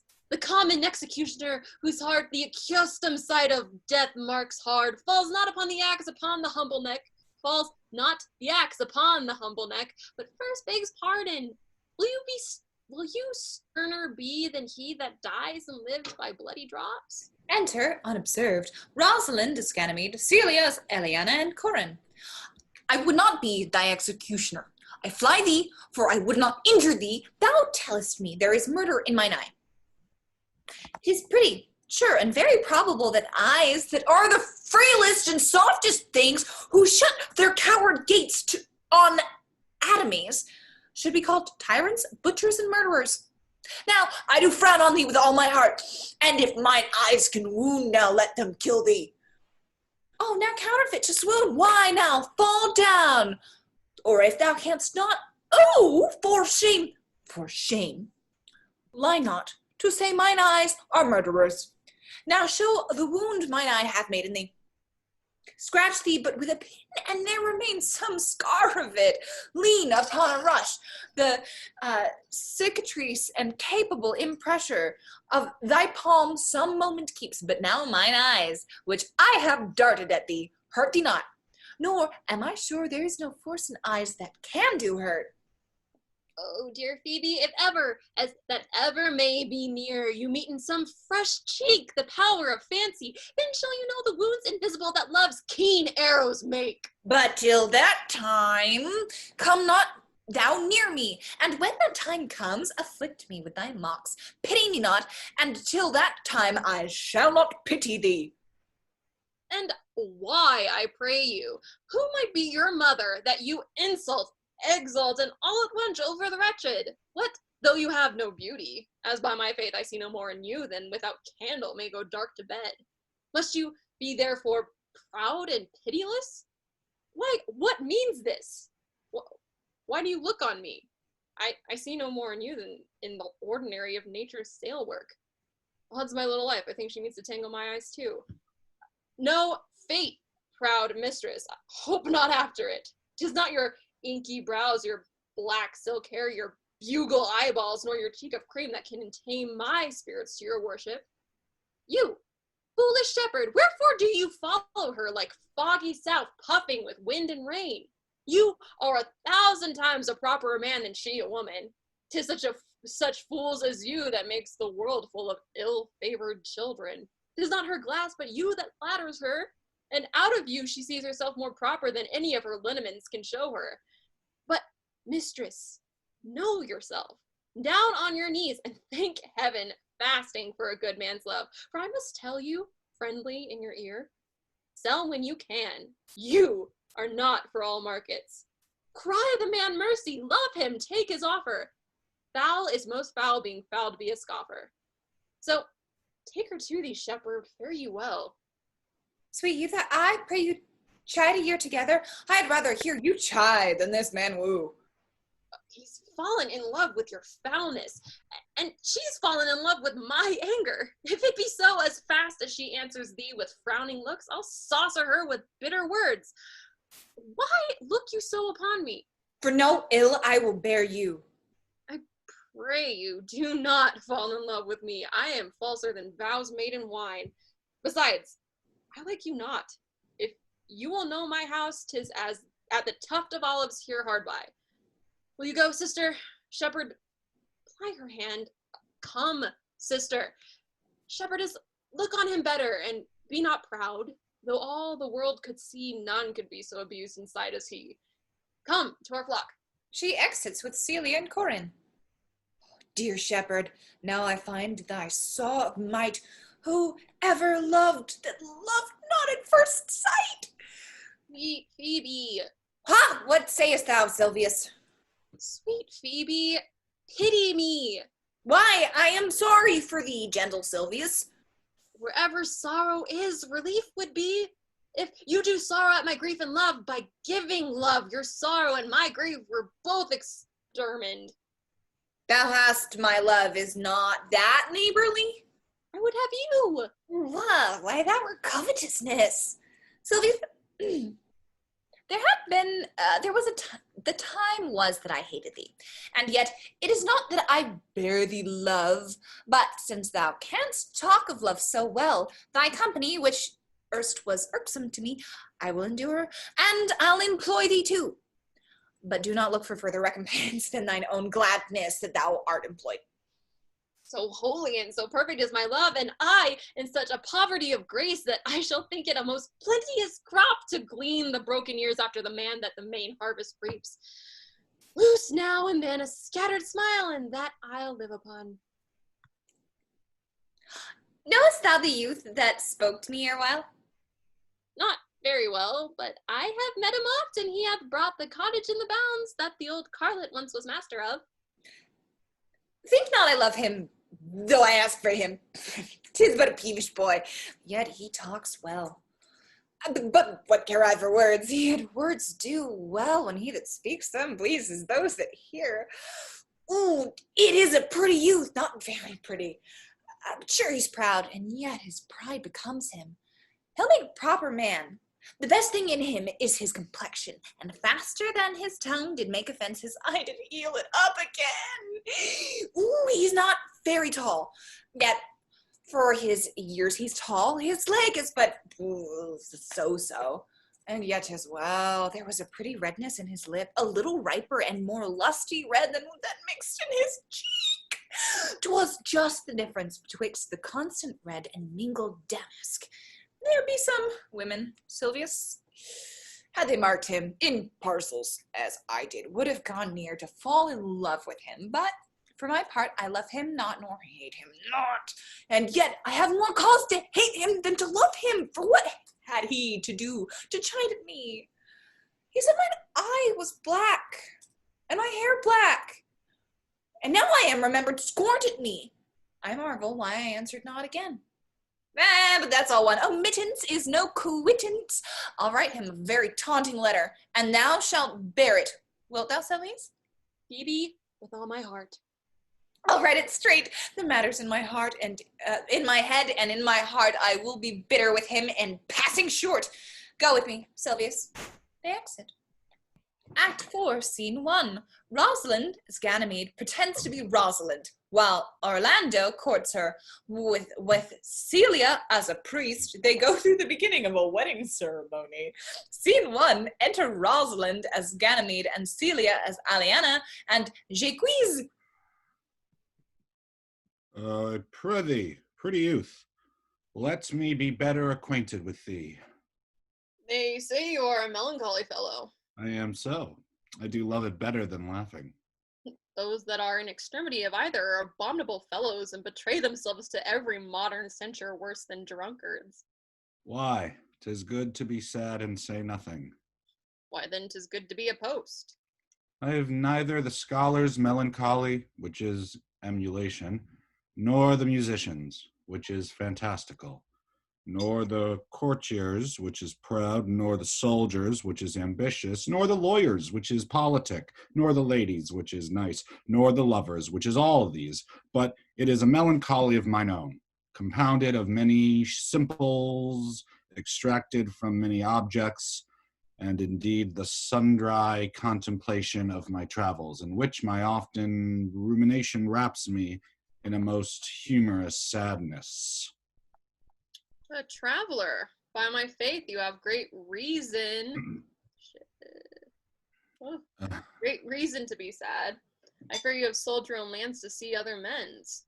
Then to have seen much and to have nothing is to have rich eyes and poor hands. Yes, I have gained my experience. And your experience makes you sad. I'd rather have a fool to make me merry than experiences to make me sad. And to travel for it, too. Enter Orlando. Good day and happiness, dear Rosalind. Nay then, God be with you, and you talk in blank verse. Farewell, monsieur traveler. Look you lisp and wear strange suits, disable all the benefits of your own country, be out of love with your nativity, and almost chide God for making you that countenance you are, or I will scarce think you have swam in a gondola. Jaques exits. Why, how now, Orlando? Where have you been all this while? You a lover? And you serve me such another trick, never come in my sight more. My fair Rosalind, I come within an hour of my promise. break an hour's promise in love? He that will divide a minute into 1,000 parts and break but a part of the 1,000th part of a minute in the affairs of love. It may be said of him that Cupid hath clapped him on the shoulder, but I'll warrant him heart whole. Pardon me, dear Rosalind. Nay, and you be so tardy, come not more in my sight. I had as lief be wooed of a snail. Of a snail? Aye, of a snail. For though he comes slowly, he carries his house on his head. A better jointer, I think, than you make a woman. Besides, he brings his destiny with him. What's that? Why, horns, which such as you are fain to be beholding to your wives for. But he comes armed in his fortune and prevents the slander of his wife. Virtue is no horn maker, and by Rosalind is virtuous. And I am your Rosalind.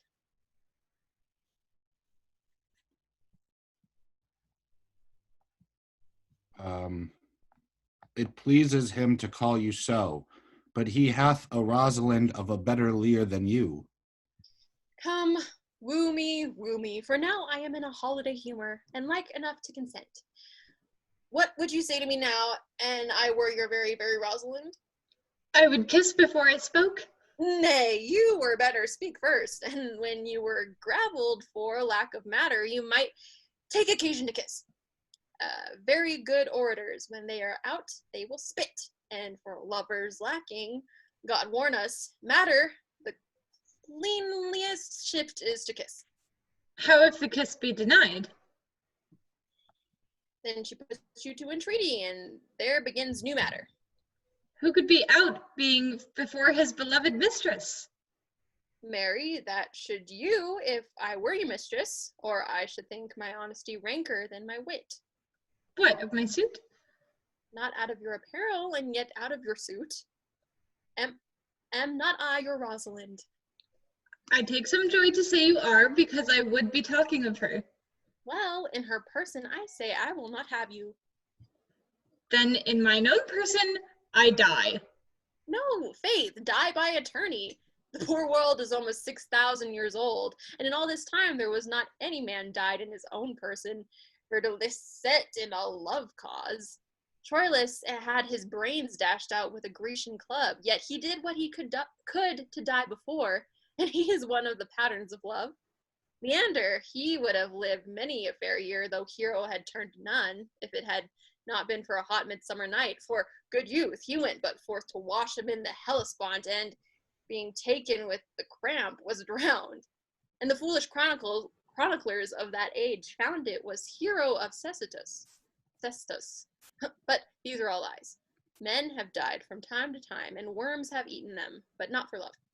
I would not have my right Rosalind of this mind, for I protest her frown might kill me. By this hand it will not kill a fly. But come, now I will be your Rosalind in a more coming on disposition, and ask me what you will, I will grant it. Then love me, Rosalind. Yes, faith will I, Fridays and Saturdays and all. And wilt thou have me?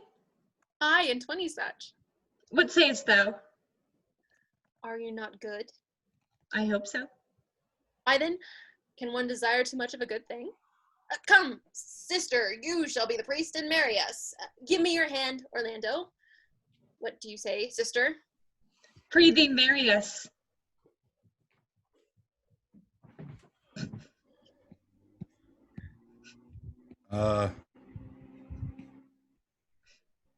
Line. Fuck. I cannot say the words. You must begin. Will you, Orlando? Go to. Will you, Orlando, have to wife this Rosaline? I will. Aye, but when? Why, now, as fast as she can marry us. Then you must say, I take thee, Rosalind, for wife. I take thee, Rosalind, for wife. I might ask you for your commission, but I do take thee, Orlando, for my husband. There's a girl goes before the priest, and certainly a woman's thought runs before her action. So do all thoughts. They are winged. Now, tell me how long you would have her after you have possessed her. Forever and a day. Say a day without the ever. No, Orlando. Men are April when they woo, December when they wed. Maids are May when they are maids, but the sky changes when they are wives. I will be more jealous of thee than a Barbary cock pigeon over his hen, more clamorous than a parrot against rain, more newfangled than an ape, more giddy in my desires than a monkey. I will weep for nothing, like Diana in the fountain, and I will do that when you are disposed to be merry. I will laugh like a hyena, and then when thou art inclined to sleep, But will my Rosalind do so? by my life she will do as I do. Oh, but she is wise. Or else she could not have the wit to do this. The wiser, the waywarder. Make the doors upon a woman's wit, and it will out at the casement. Shut that, and 'twill out at the keyhole. Stop that, 'twill fly with the smoke out the chimney. A man that had a wife with such a wit, he might say, wit whither wilt? Nay, you might keep that check for it till you met your wife's wit going to your neighbor's bed. And what wit could wit have to excuse that? Mary, to say she came to seek you there. You shall never take her without her answer unless you take her without her tongue. Oh, that a woman that cannot make her fault her husband's occasion, let her never nurse her child herself, for she will breed it like a fool. For these 2 hours, Rosalind, I will leave thee. Alas, dear love, I cannot lack thee 2 hours. I must attend the Duke at dinner. By 2 o'clock I will be with thee again. Ay, go your ways, go your ways. I knew what you would prove. My friends told me as much, and I thought no less. That flattering tongue of yours won me. 'Tis but one castaway, and so come death. 2 o'clock is your hour? Aye, sweet Rosalind. By my troth, and in good earnest, and so God mend me, and by all pretty oaths that are not dangerous, if you break one jot of your promise, or come 1 minute behind your hour, I will think you the most pathetic break promise, and the most hollow lover, and the most unworthy of her you call Rosalind that may be chosen out of the gross band of the unfaithful. Therefore, beware my censure, and keep your promise. With no less religion than if thou wert indeed my Rosalind. So adieu. Well, time is the old justice that examines all such offenders, and let time try. Adieu. Orlando exits. You have simply misused our sex in your love prate. We must have your doublet and hose plucked over your head and show the world what the bird hath done to her own nest. Oh, cuz, my pretty little cuz, that thou didst know how many fathom deep I am in love. But it cannot be sounded. My affection hath an unknown bottom, like the Bay of Portugal. Or rather bottomless. That as fast as you pour affection in, it runs out. No, that same wicked bastard of Venus that was begot of thought, conceived of spleen, and born of madness, that blind, rascally boy that abuses everyone's eyes because his own are out, let him be judged how deep I am in love. I'll tell thee, Eliana, I cannot be out of sight of Orlando, or I'll go find a shadow and sigh till he come. And I'll sleep. They exit! Act 4, Scene 2. Duke Signor's courtiers celebrate their having killed a deer. Scene 2, enter Jacques and lords like foresters. Which is he that killed the deer? Sir, it was I. Let's present him to the Duke like a Roman conqueror, and it would do well to set the deer's horns upon his head for a branch of victory. Have you no song, Forester, for this purpose? Yes, sir. Sing it. 'Tis no matter how it be in tune, so it make noise enough. Music, song.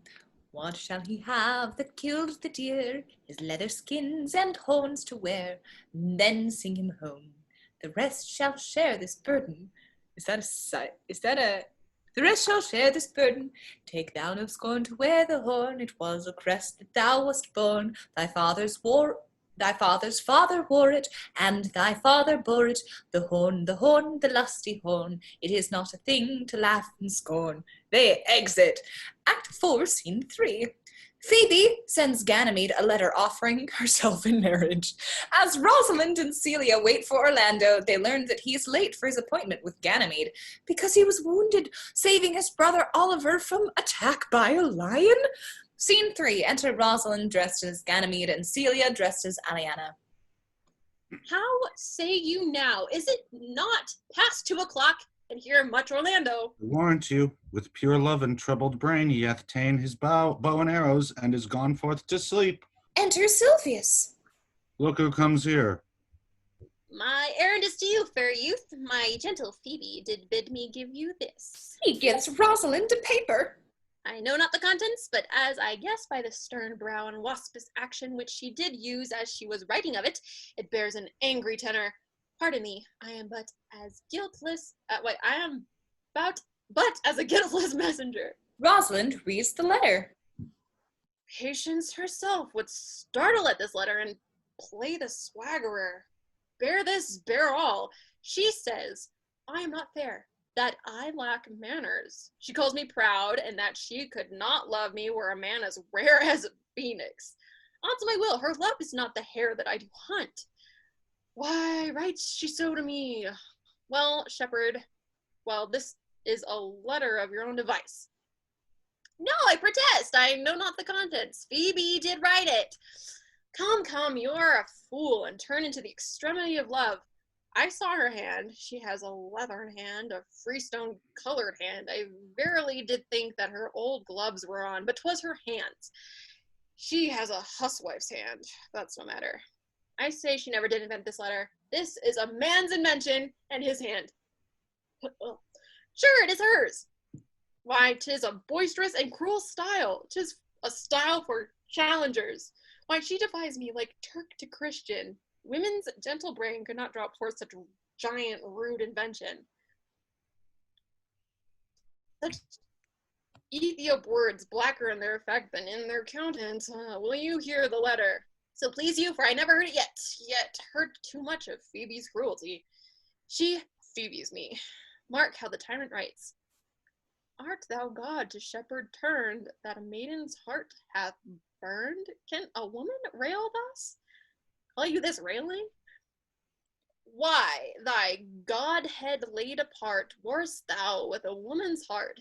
Did you ever hear such railing? Whiles the eye of man did woo me, that could do no vengeance to me, meaning me a beast. If the scorn of your bright eyne have power to raise such love in mine, alack in me, what strange effect would they work in mild aspect? Whiles you chide me, I did love. How then might your prayers move? He that brings this love to thee, little knows this love in me, and by him seal up thy mind, whether that thy youth and kind will the faithful offer take of me, and all that I can make, or else by him my love deny, and then I'll study how to die. Call you this chiding? Alas, poor shepherd. Do you pity him? No, he deserves no pity. Wilt thou love such a woman? What, to make thee an instrument and play false strains upon thee? Not to be endured. Well, go your way to her, for I see love hath made thee a tame snake, and say this to her, that if she love me, I charge her to love thee. If she will not, I will never have her unless thou entreat for her. If you be a true lover, hence, and not a word, for here comes more company. Silvius exits. Enter Oliver.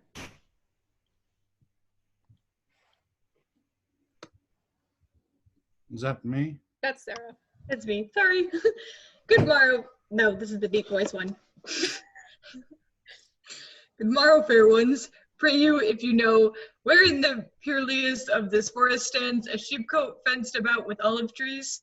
West of this place, down in the neighbor bottom, the rank of osiers by the murmuring streams, left on your right hand brings you to the place. But at this hour the house doth keep itself. There's none within. If that nine may profit by a tongue, then should I know you by description, such garments and such years. The boy is fair, of female favor, and bestows himself like a ripe sister, the woman low and browner than her brother.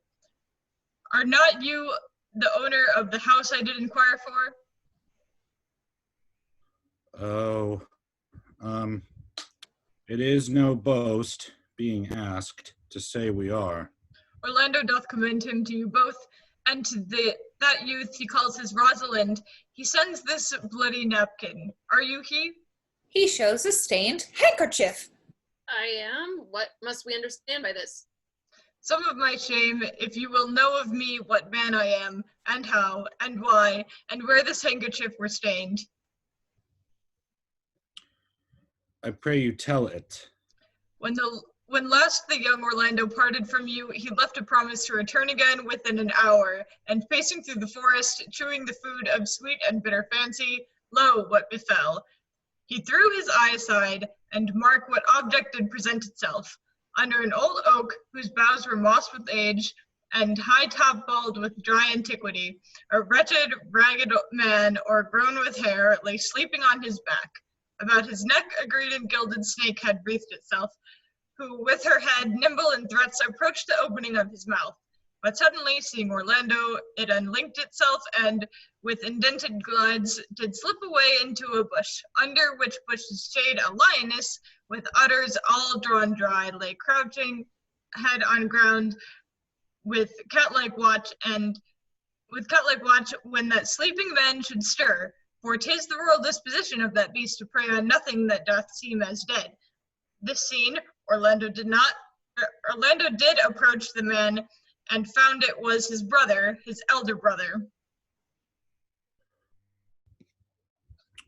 Oh, I have heard him speak of that same brother, and he did render him the most unnatural that lived amongst men. And well he might do so, for well I know he was unnatural. But to Orlando, did he leave him there, food to the sucked and hungry lioness? Twice did he turn his back and purposed so, but kindness nobler than revenge, and nature stronger than his just occasion, made him give battle to the lioness, who quickly fell before him, which in hurtling from miserable slumber I awakened. Are you his brother? Was it you he rescued? Wast you that Wast you that did so oft contrive to kill him? 'Twas I, but 'tis not I. I do not shame to tell you what I was, since my conversion so sweetly tastes, being the thing I am. But for the bloody napkin. By and by, when from the first to last betwixt us two tears our recountments had most kindly bathed, as how I came into the desert place. In brief, he led me to the gentle Duke, who gave me fresh array and entertainment, committing me unto my brother's love, who led me instantly unto his cave, there stripped himself, and here upon his arm the lioness had torn some flesh away, which all this while had bled, and now he fainted, and cried, in fainting upon Rosalind. Brief, I recovered him, bound up his wound, and after some small space, being strong at heart, he sent me hither, stranger as I am, to tell this story, that you might excuse his broken promise, and to give this napkin dyed in his blood unto the shepherd youth that he in sport doth call his Rosalind. Rosalind faints. Why, how now, Ganymede? How's it said, guys? Ganymede. Ganymede? Why, how now, Ganymede, sweet Ganymede? Many will swoon when they do look on blood. There is more in it. Cousin Ganymede. Look, he recovers. Oh, I would I were at home. We'll lead you thither, I pray you. Will you take him by the arm? Helping Rosalind to rise. Be of good cheer, youth. You a man? You lack a man's heart.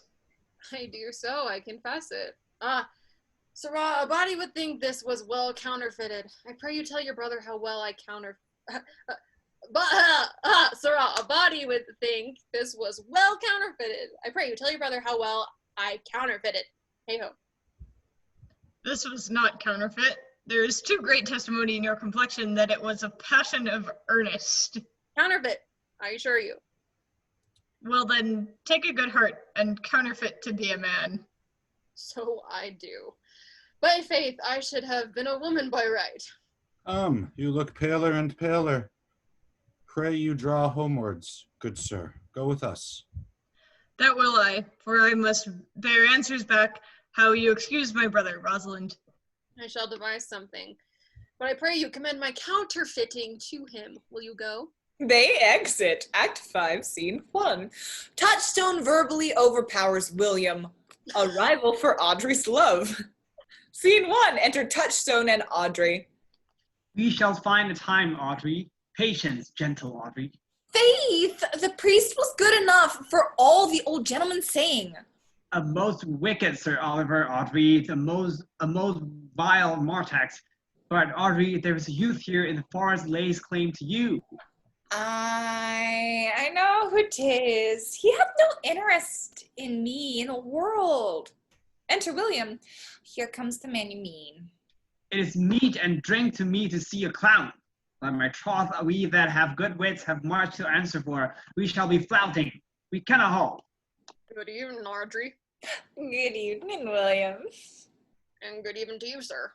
Good evening, gentle friend. Cover thy head, cover thy head. Nay, prithee be covered. How old are you, friend? 5 and 20, sir.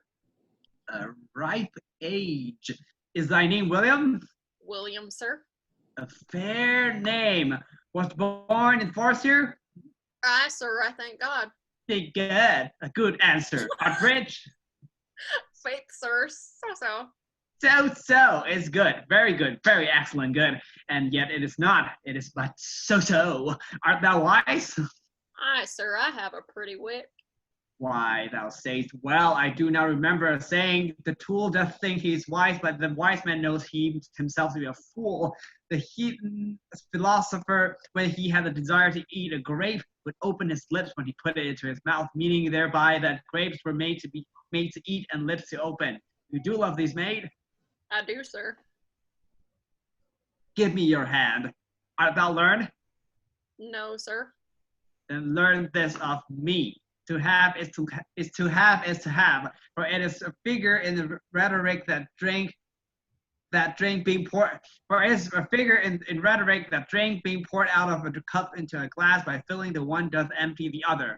For all your writers do consent that ipse is he. Now you're not ipsy, for I am he. Which he, sir? He, sir, that must marry this woman. Therefore, you clown abandon, which is in the vulgar, leave the society, which is in the boorish is company, which in the boorish is company of this female, which in the common is woman, which together is abandon the society of this female, or clown thou perishes, or to thy better understanding diest, or to wit I kill thee, make thee away, translate thy life into death, thy liberty into bondage. I will deal in poison with thee, or in bastinado, or in steel. I will bandy with thee in faction. I will overrun thee with policy. I will kill thee 150 ways. Therefore, tremble and depart. Do, good William. God rest you merry, sir. He exits. Enter Corin. Our master and mistress seeks you. Come away, away. Trip, Audrey. I attend. They exit. Act 5, Scene 2. Orlando, envious that his brother Oliver and Aliana having fallen in love, plan to be married immediately, tells Ganymede how bitter he finds his own situation. Ganymede tells him that if Orlando wishes to marry Rosalind, Ganymede can, through magic, make Rosalind appear at the wedding. Ganymede also exacts a promise from Phoebe. If at the time of the wedding, Phoebe refuses to marry Ganymede, she will marry Silvius. Scene 2. Enter Orlando with his arm in a sling and Oliver. Is it possible that on so little acquaintance you should like her, but seeing you should love her, and loving woo, and wooing she should grant, and will you persevere to enjoy her? Neither call the giddiness of it in question, the poverty of her, the small acquaintance, my sudden wooing, nor her sudden consenting, but say with me, I love Aliena. Say with her that she loves me, consent with both that we may enjoy each other. It shall be to your good, for my father's house and all the revenue that was old Sir Roland's, I will estate upon you, and here live and die a shepherd. Enter Rosalind as Ganymede. You have my consent. Let your wedding be tomorrow. Thither will I invite the Duke and all his contented followers. Go you and prepare Aliena, for, look you, here comes my Rosalind. God save you, brother. And you, fair sister? He exits. Oh, my dear Orlando, how it grieves me to see thee wear thy heart in a scarf. It is my arm. I thought thy heart had been wounded with the claws of a lion. Wounded it is, but with the eyes of a lady. Did your brother tell you how I counterfeited to swoon when he showed me your handkerchief? Aye, and greater wonders than that. I know where you are. Nay, 'tis true. There was never anything so sudden but the fight of 2 rams and Caesar's thrasonical brag of I came, I saw, and overcame. For your brother and my sister no sooner met, but they looked, no sooner looked, but they loved, no sooner loved, but they sighed, no sooner sighed, but they asked one another the reason, no sooner knew the reason, but they sought the remedy. And in these degrees have they made a pair of stairs to marriage, which they will climb incontinent, or else be incontinent before marriage. They are in the very wrath of love, and they will together. Clubs cannot part them. They shall be married tomorrow, and I will bid the Duke to the nuptial. But oh, how bitter a thing it is to look into happiness through another man's eyes. By so much the more shall I tomorrow be at the height of heart heaviness by how much I shall think my brother happy in having what he wishes for. Why then tomorrow I cannot serve your turn for Rosalind? I can live no longer by thinking. I will weary you no longer with idle talking. Know of me then, for now I speak to some purpose. That I know you are a gentleman of good conceit. I speak not this that you should bear a good opinion of my knowledge, and so much I say I know you are. Neither do I labor for a greater esteem than may in some little measure draw belief from you to do yourself good, and not to grace me. Believe then, if you please, that I can do strange things. I have, since I was 3-year-old, conversed with a magician, most profound in his art, and yet not damnable. If you do love Rosalind, so near the heart as your gesture cries it out, when your brother marries Aliena, shall you marry her? I know into what straits of fortune she is driven, and it is not impossible to me, if it appear not inconvenient to you, to set her before your eyes tomorrow, human as she is, and without any danger. Speakest thou in sober meanings? By my life, I do. Which I tender dearly, though I say I am a magician. Therefore, put you in your best array, bid your friends, for if you will be married tomorrow, you shall, and to Rosalind, if you will. Enter Silvius and Phoebe. Look, here comes a lover of mine and a lover of hers. Youth, you have done me much ungentleness to show the letter that I writ to you. I care not if I have. It is my study to seem despiteful and ungentle to you. You are there followed by a faithful shepherd. Look upon him, love him, he worships you. Good shepherd, tell this youth what 'tis to love. It is to be made of sighs and tears, and so am I for Phoebe. And so am I for Ganymede. And I for Rosalind. And I for no woman. It is to be all made of faith and service, and so am I for Phoebe. And I for Ganymede. And I for Rosalind. And I for no woman. It is to be all made of fancy, all made of passion, and all made of wishes, all adoration, duty, and observance, all humbleness, all patience and impatience, all purity, all trial, all observance. And so am I for Phoebe. And so am I for Ganymede. And so am I for Rosalind. And so am I for no woman. If this be so, why blame you me to love you? If this be so, why blame you me to love you? If this be so, why blame you me to love you? Why do you speak too? Why blame you me to love you? To her that is not here, nor doth not hear. Oh, pray you no more of this. 'Tis like the howling of Irish wolves against the moon. I will help you if I can. I would love you if I could. Tomorrow, meet me all together. I will marry you if ever I marry woman, and I'll be married tomorrow. I will satisfy you if ever I satisfy man, and you shall be married tomorrow. I will content you if what pleases you contents you, and you shall be married tomorrow. as you love Rosalind meet, as you love Phoebe meet, and as I love no woman, I'll meet. So fare you well, I have left you commands. I'll not fail if I live. Nor I. Nor I. They exit Act 5, Scene 4. In the presence of Duke Senior and his lords, Ganymede reminds Orlando, Silvius, and Phoebe of their promises. He and Aliana then leave while Touchstone entertains the assembly. Hymen, god of marriage, enters bringing Rosalind and Celia. We have a god here. Duke Senior welcomes his daughter and his niece. Orlando welcomes Rosalind. Phoebe agrees to marry Silvius. As Hymen speaks to each of the four couples, the brother of Orlando and Oliver brings news of that Duke Frederick has given up the throne.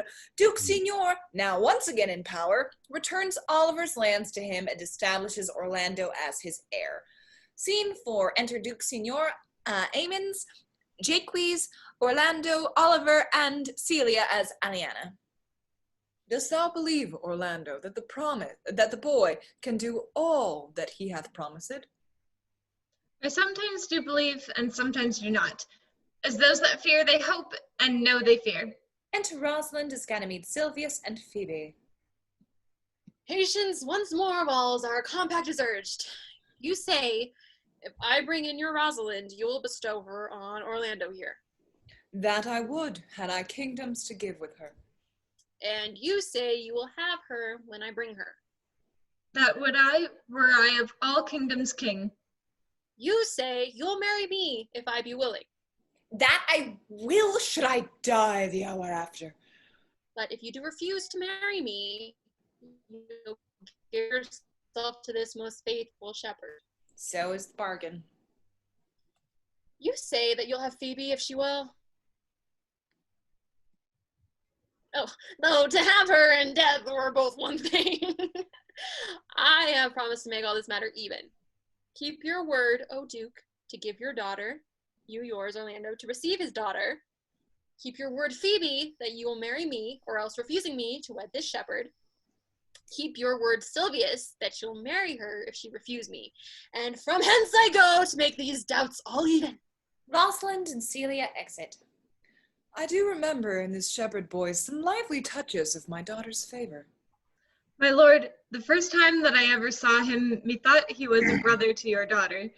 But, my good lord, this boy is forest-born, and hath been tutored in the rudiments of many desperate studies by his uncle, whom he reports to be a great magician, obscured in the circle of this forest. Enter Touchstone and Audrey.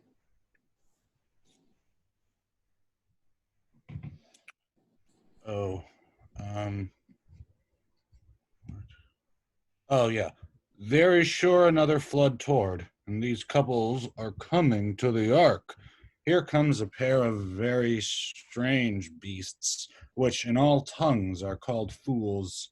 Salutation and greeting to you all. Good, my lord, bid him welcome. This is the mostly minded gentleman that I have so often met in the forest. He hath been a courtier, he swears. If any man dealt bad, let him put me to my purgation. I have trod a measure. I have flattered a lady. I have been politic with my friend, smooth with mine enemy. I have undone 3 tailors. I have had 4 quarrels and like to have fought one. And how was that ta'en up? Faith, we met and found the quarrel was upon the 7th cause. How 7th cause? Good, my lord, like this fellow. I like him very well.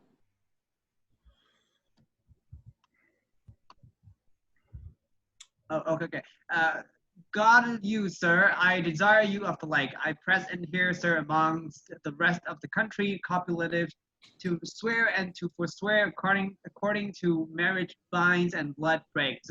A poor virgin, sir, an ill-favored thing, sir, but mine own. A poor humor of mine, sir, to take that no man else will. Rich honesty dwells like a miser, sir, in a poor house as your pearl and your fowl or oyster.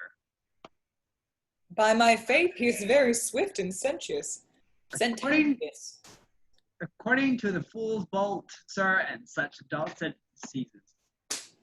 But for the 7th cause, how did you find the quarrel on the 7th cause? upon a lie 7 times removed. Bear your body one more seeming, Audrey.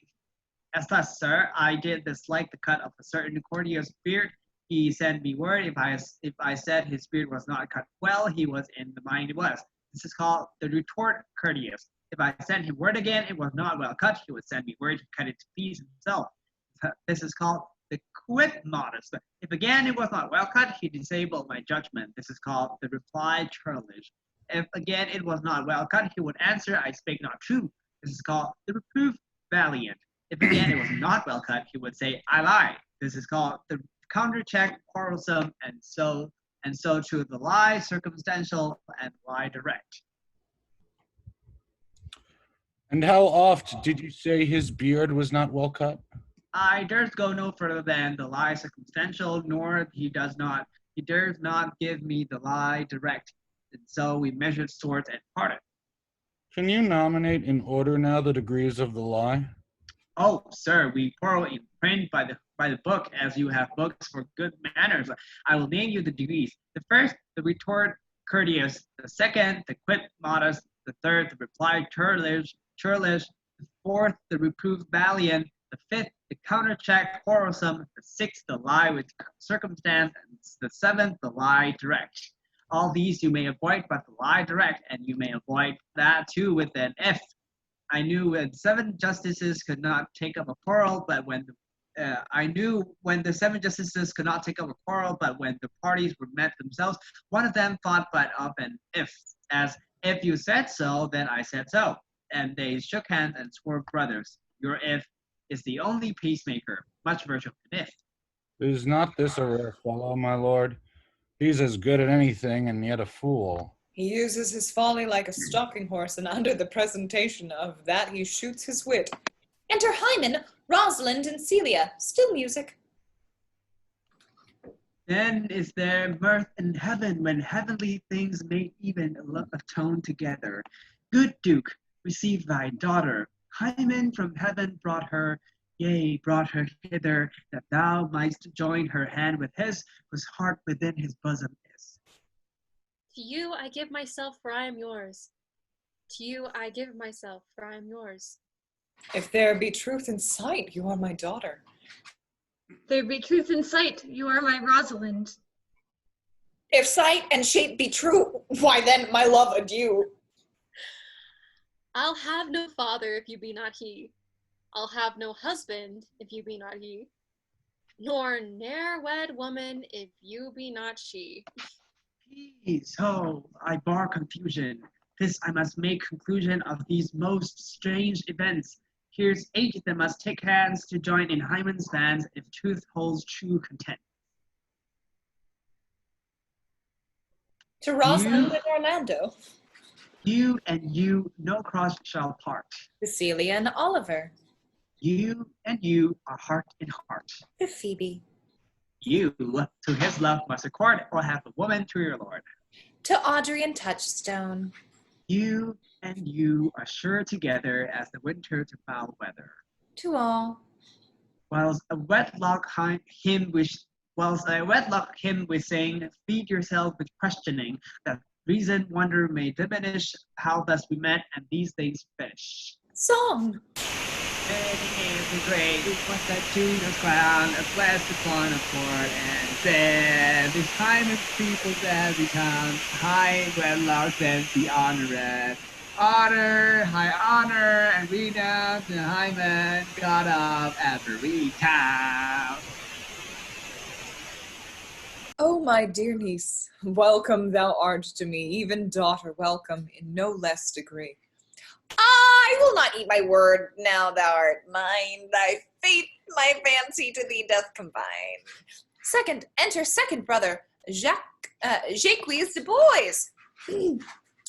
Let me have audience for a word or two. I am the second son of old Sir Roland that bring these tidings to this fair assembly. Duke Frederick, hearing how that everyday men of great worth resorted to this force, addressed a mighty power, which were on foot in his own conduct, purposely to take his brother here and put him to the sword.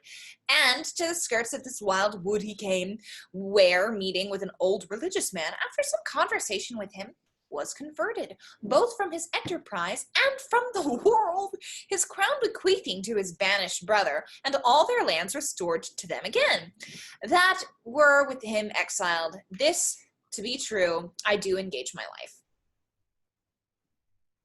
Welcome, young man. Thou offerest fairly to thy brother's wedding, and to one his lands withheld, and to the other a land itself at large, a potent dukedom.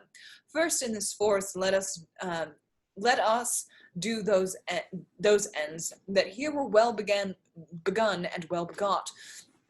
And after every of this happy number have endured shrewd days and nights with us, shall share the good of our returned fortune, according to the measure of their states. Meantime, forget this new fallen dignity, and fall into our rustic revelry. Play music, and you brides and bridegrooms all, with measure heaped in joy to the measure's fall. Sir, by your patience, if I heard you rightly, the Duke hath put on a religious life and thrown into neglect the pompous court. Oh, that's not me. I'm the other. Both have the same name. It's very confusing. I'm second brother. Sir, by your patience, if I heard you rightly, the Duke hath put on a religious life and thrown into neglect the pompous court. Yes. To him will I, out of these convertites, there is much matter to be heard and learned. To the Duke. You to your former honor I bequeath. Your patience and your virtue well deserves it. To Orlando. You to a love that your true faith doth merit. You Walter. to land and love and great allies. To Silvius. Long and well deserved bed. To Touchstone. You to a wrangling for thy loving voyage is but for 2 months victualled. So, to your pleasures, I am for other than for dancing measures. Stay, Jacques, stay. To see no pastime I, what you would have, I'll stay to know at your abandoned cave. He exits. Proceed, proceed. We'll begin these rites. As we do trust, they'll end in true delights. Dance, all but Rosalind exit.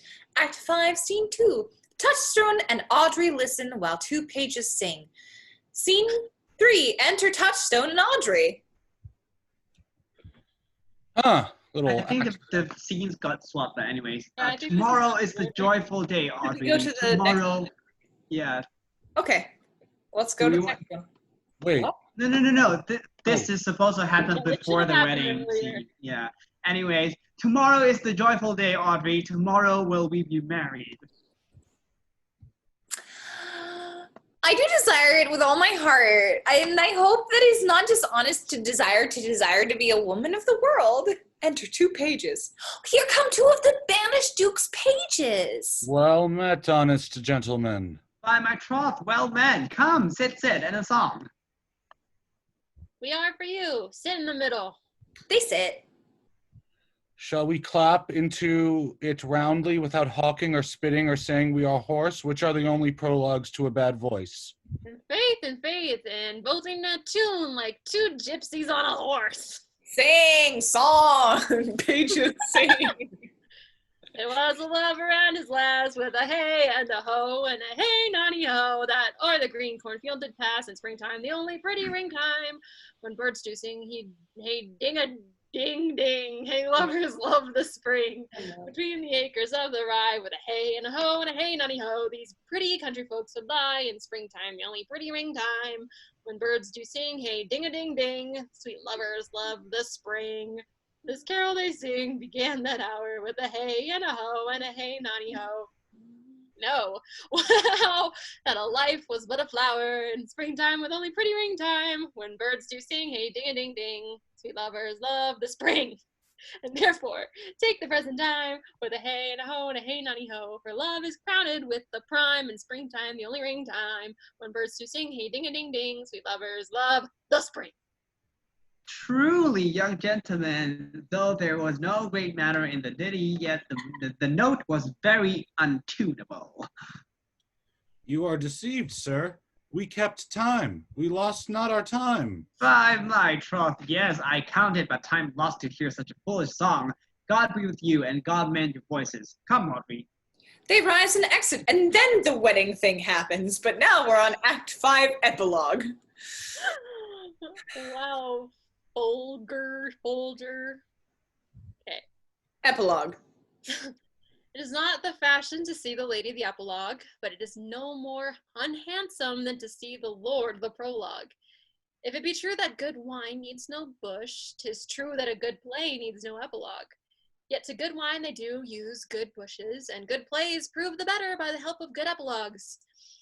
What a case am I in, then, that am neither a good epilogue nor cannot insinuate with you in behalf of a good play? I am not furnished like a beggar, therefore to beg will not become me. My way is to conjure you, and I'll begin with the women. I charge you, O women, for the love you bear to men, to like as much of this play as please you. And I charge you, O men, for the love you bear to women, as I perceive by your simpering none of you hates them, that between you and the women the play may please. If I were a woman, I would kiss as many of you as had beards that pleased me, complexions that liked me, and breaths that I defied not.